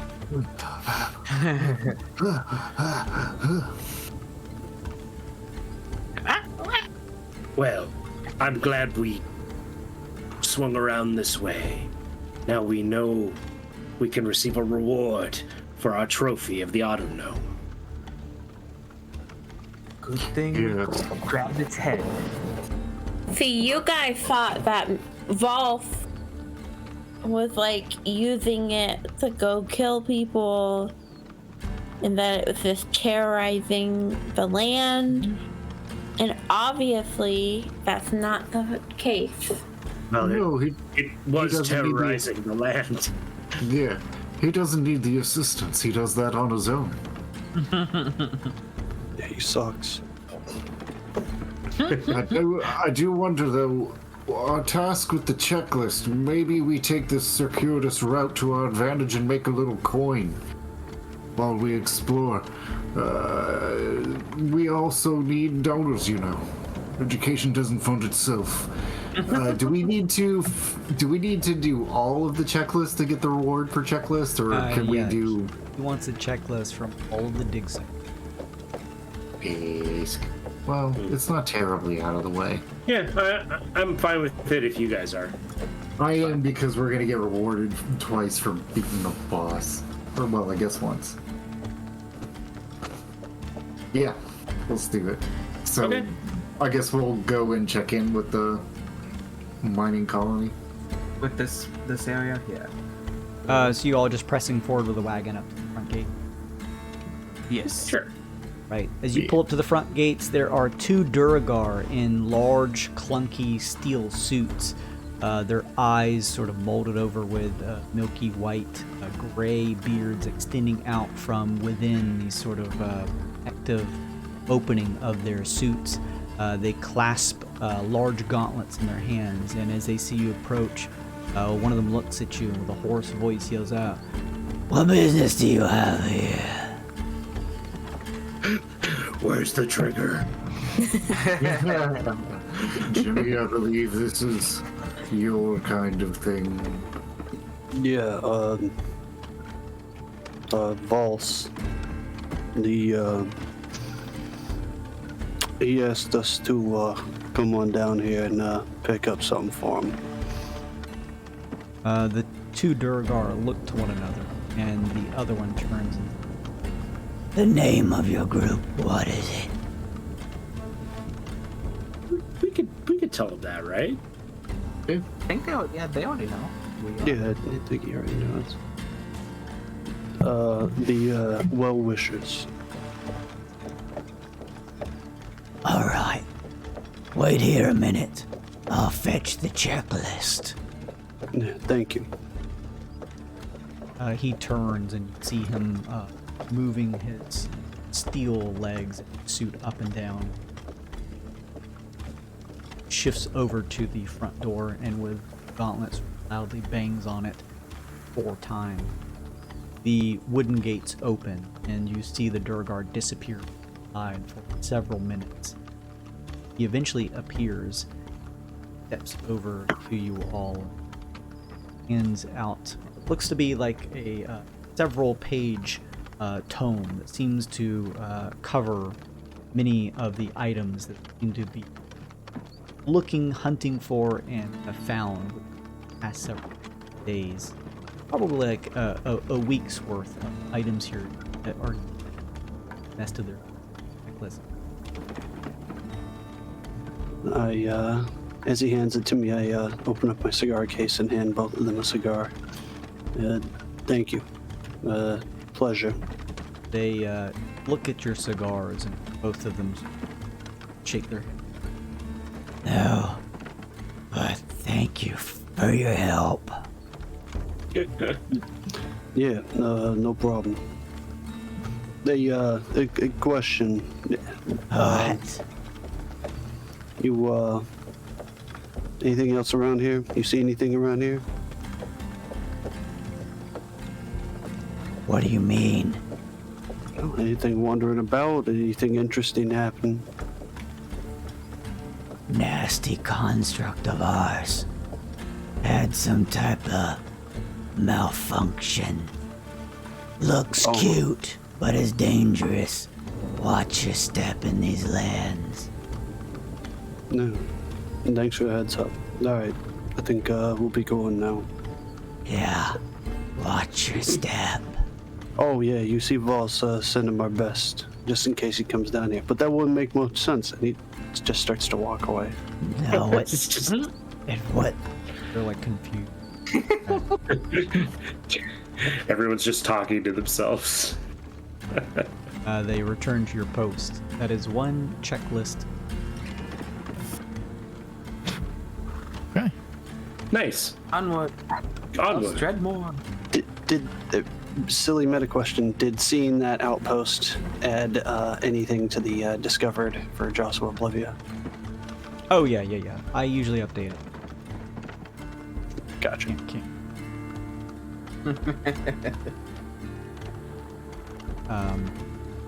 Okie dokie. Ping me! Team?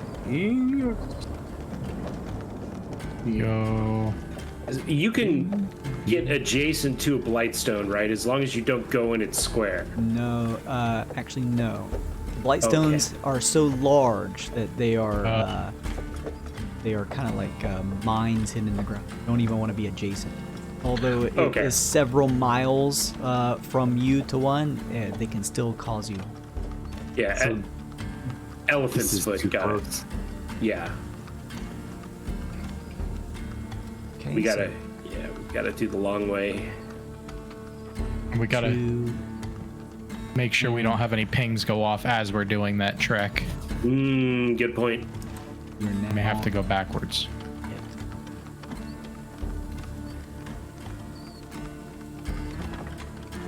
The sun begins to, or not the sun, the Gleedokin in the sky begin to depart.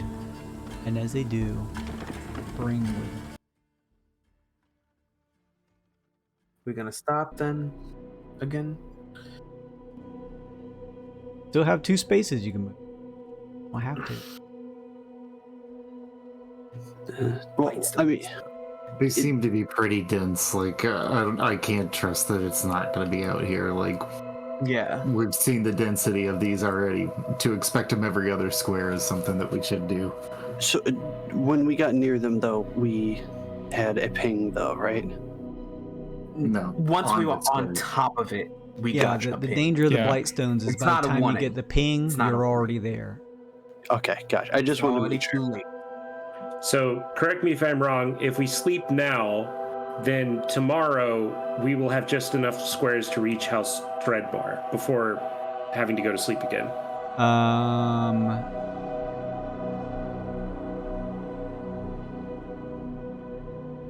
Six hexes. 2, 3. Yes.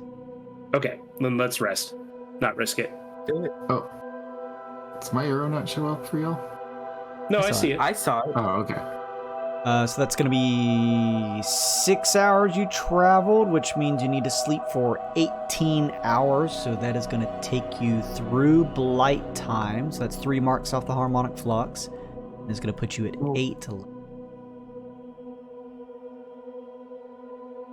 And as you all wake, please give me constitutions. Okay. Oh no, Opie, no! Oh no. It's not what you want. Opie, sweepy. Opie, there was one of those rocks. You've been able to dodge them so far. This place is so craggy and full of uncomfortable areas that there is a nasty rock that got underneath your back last night. Just would not get out of the way. You have exhaustion. Man. However, you all otherwise wake up refreshed and ready to move forward again. Ping me. I think it's Shift here. That's going to put you at 10 blight time. That's another tick off the harmonic flux. It is here, as you are winding through the trails of the mountainous pass, that up ahead, in a small pocket of vegetation where some brush and a couple of trees are, you see flittering in between the branches of one of the trees a glowing object. A Gleedokin. Jimmy. Who wants to try this time? Jimmy, One- get your gun. What is one- it? No, no gun. One person from the group can make either a sleight of hand, an animal handling, or a stealth check to try and nab the group. Otherwise, Three it of will those fly are. away. You got a plus 12. That's better than anyone else is gonna have. Absolutely gonna be. Yeah, I have an animal handling +9, but yeah. All right, I got this. I'm just gonna shake it off a little bit. This 5th time's the charm, buddy. Yeah, only if I had some sort of advantage at doing this with some sort of extra world magic that I didn't already use today. All right, I got this.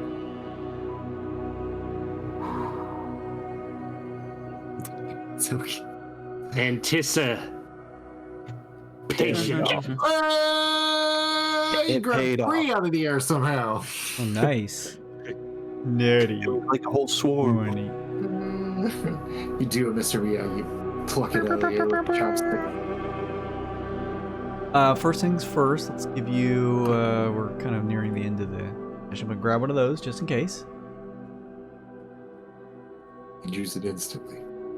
And yeah, Uncle Jimmy, this time you have had some misfortune in the past trying to nab these things, but this time you are,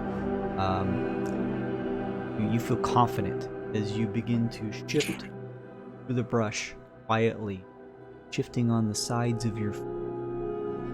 Nothing other than catching yours out of the air with a quick pluck.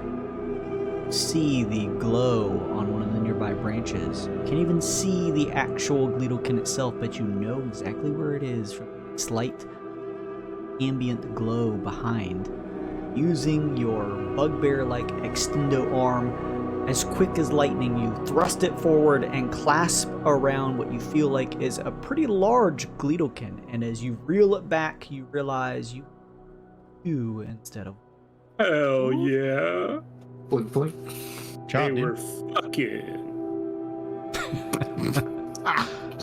Pull them apart like June bugs, baby. Let me take a look here. He's back. He's been back in the South for what, 3 months? So Uncle Jimmy, please make me 2 D12 rolls.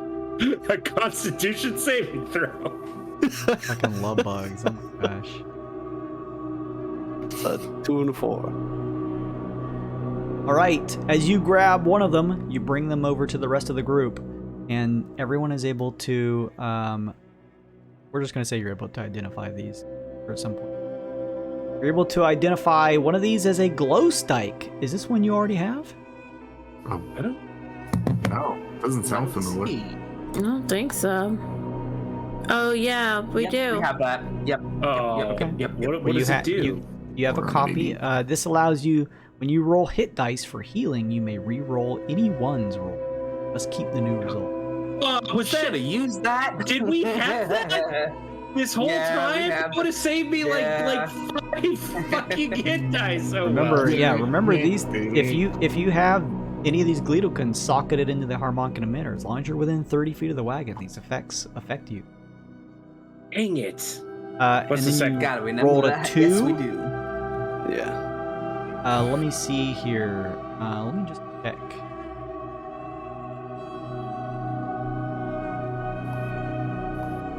Do you guys have a Vorl? No. No. Shut your damn mouth.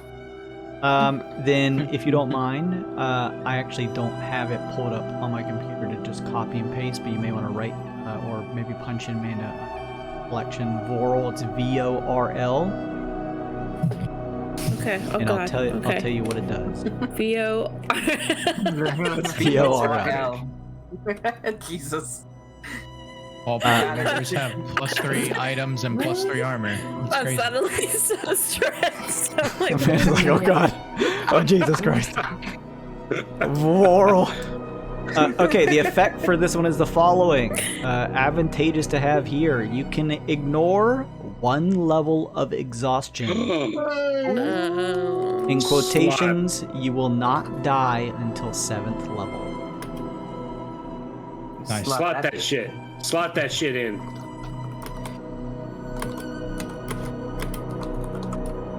well, then what do we want to take out? What are our What options about again? the resist? we have the advantage on animal handling checks with all draft animals. We have the hit dice one. We have +5 movement speed, resistance to diseases, and the value of gems, jewelry, art objects, and trade goods within sight. Keep the movement speed. What? No, keep the movement speed. That's great. Ditch the animal handling one. How often have we needed that since we had little shit? Yeah. I would ditch the the value one. Oh, that one works too. I got Either of those are good. I got +11 on animal handling. I was gonna Okay, say, between of the bunch of us, I think we have enough animal handling. Yeah, But everybody can talk to animals or interact with them. Yeah. that too. Do we have any other beetles that are unsocketed that are... We have one for +2 wagon AC, and one for you permanently smell faintly of roses and other Okay, all flowers. right. Canceling out any foul stenches. I like that one. Ditch the price Insects one. may want to pollinate you. Ooh. Ditch the That one price one. combos with a draft. Put in the AC. Yeah. Ditch the animal handling. Put in the one we just got. That's my vote. Whoa. What's Amanda, do you know how many overall, not the total amount, but the amount of unique ones you've collected? I mean, I think 1, 2, 3, 4, 5, 6, 7, 8. Yeah. Okay. We should hit the threshold now for the next care pack. There would Hell be yeah. a new reward if We're gonna be getting so many rewards next week. Forget about it. I mean, we still get that other glow stike, right? And we need to track that. So we have 2 now. Yeah. Okay. yeah, you have an additional glow stike, which, by the way, if you have copies of one and you don't need them, which really don't, you can turn them into the Scuttle Shrine to raise the harmonic flux by 50. Ooh, we're gonna be so fucking rich. Send them to That's Professor pretty Oak to mysteriously turn into candy. That's pretty much what you're doing. Copies, yes. What? It's shaped the same? No. Coincidence.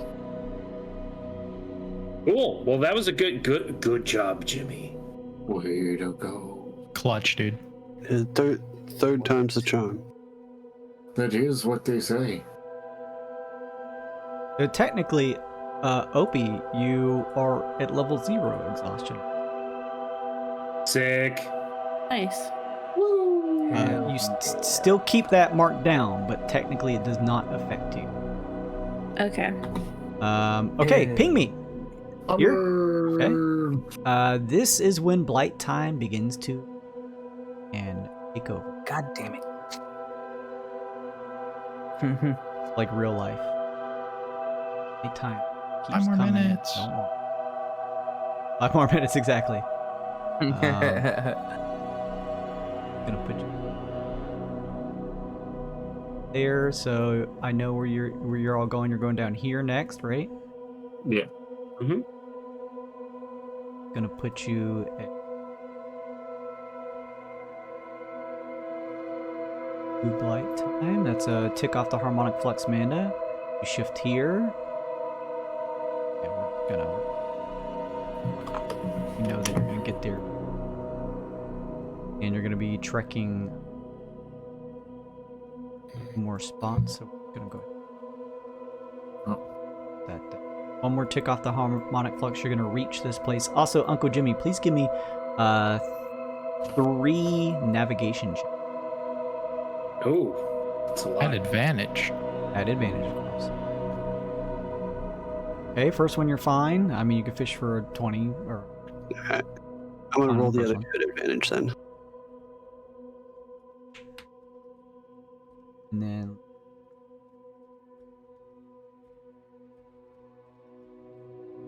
There you go. Second one's fine at a 30, yes. Good. No, those 2 were at advantage. Those are 19 19 for the 30. second and the 30 for the third. Oh, I see. Okay. Oh, yeah. You all shift here.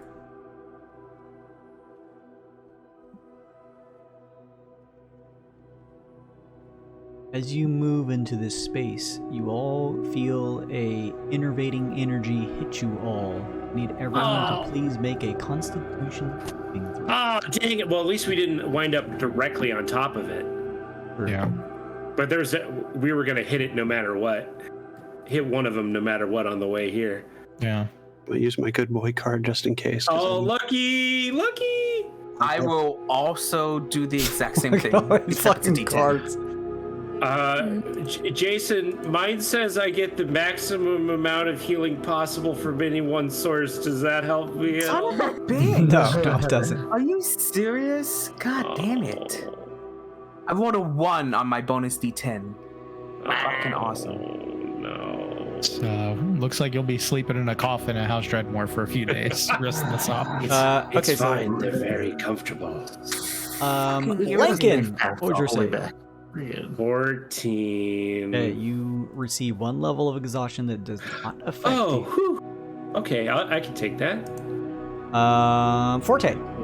23. Okay, you are fine. Opie. Can y'all hear me? Yes. Something's I closed my thing. Oh my god, what's happening? Hope we get a 13. Yeah. No, I got a 15 because I rolled with advantage because I used with my advantage. card. Okay. I'm gonna add a +1. I don't know what the hell. 16? Yeah. 1 level of exhaustion. You finally are affected by 1 as you're effectively at 2 now. Uncle Jimmy. It's 11 plus 6 plus 1. 18. Thank you. I'm a art student. Is that a word I should? You take 1 level of exhaustion. What? Professor Bark. 14. You take 2 levels of exhaustion, feeling the energy. Sorry. And then remember, you're marking these down as these numbers, but you're only effectively mechanically being affected by 1 level. And then finally, time. What about you? 11. Okay, then similarly, 2 levels of exhaustion.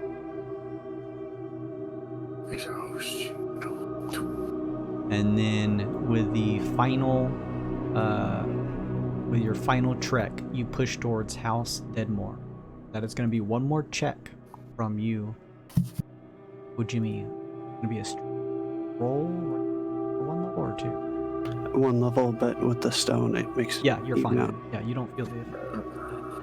You'll get advantage on I believe in you, Jimbo. 25. My faith was well placed.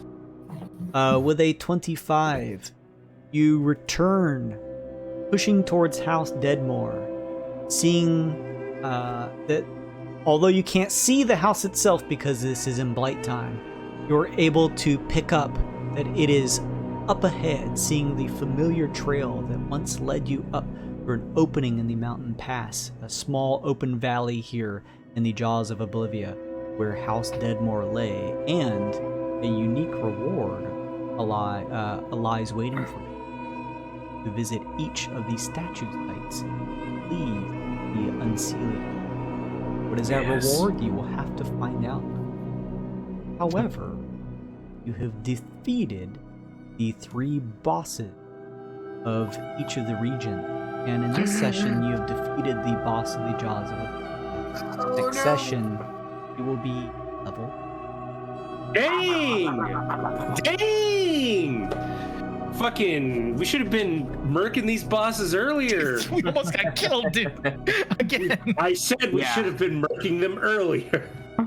Oh no, we were good on that one. We didn't even come close to that being dangerous. There was some I good only checks. passed out twice. There were some Take good R, checks baby. there. Finally had 20 decks. The best healer and the best tank on the team. He's tying hard. Also, you all did good attempting to targeting down the clockwork conductor. Had a metronomic aura, was allowing all of the allies to automatically get a 10 on the rolls and then add the Oh my goodness. That What was a the bard. scariness of that encounter, that they get auto hit. Some of you. Every time he popped out, Lincoln just started salivating. I'm gonna kill him. I'm gonna kill him, run him down and kill him. That was pretty good. So yeah, we're at time here, but that was a great session. You have failed all 3 of the bosses in the first 3 regions. Is there a boss at the last region? I don't know. You have to go there and figure that out. Lesson from the last of the muses here. But yeah, I'm going to update the percentage that you have found here in the Jaws of Oblivion so you can have an idea.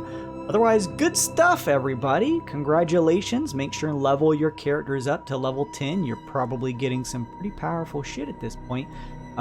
Reaching this level is only possible if you put in the extra effort to hunt down the bosses. Glad you all did, because the Flesh Plains is tailored, so have fun with that. And we will return back next week as you all figure out. Next week is going to be sort of like a world tour of you guys getting probably a bunch of so really neat stuff. We'll start off at House Deadmore with whatever reward that is, and looks like you all will be in for other rewards. Cool. This is really neat to see you all kind of hit those last side quests in this video game D&D campaign, which is really neat. So very impressive. Thank you everybody for stopping in to watch us. Thank you so much, Discordian. Thank you, Joka. Thank you, Mama Bear. Thank you, Distils, for popping in. That was very kind of you. And anybody else I may have missed here. Billy Boy, thank you for stopping in as well. Make sure if you haven't already to give the channel a follow. If you haven't already, go check out my links. And if you want to join a D&D campaign, whether that is a Spelljammer one that takes place in our collective universe of the Twixt, or play in a Lucent Odyssey campaign yourself, you haven't spoiled yourself too much on it, make sure and go check out my startplaying.page or share it with a friend. I'm looking for more people to join in on Lucent Odyssey Monday nights and Tuesday evenings. Wednesday evenings rather. So if you're interested, check that out and let me know. In the meantime, that's it for us. Have a great evening, everybody. Take care of yourselves. Drink plenty of water, and we'll see you all next time. Goodbye, everybody. Goodbye.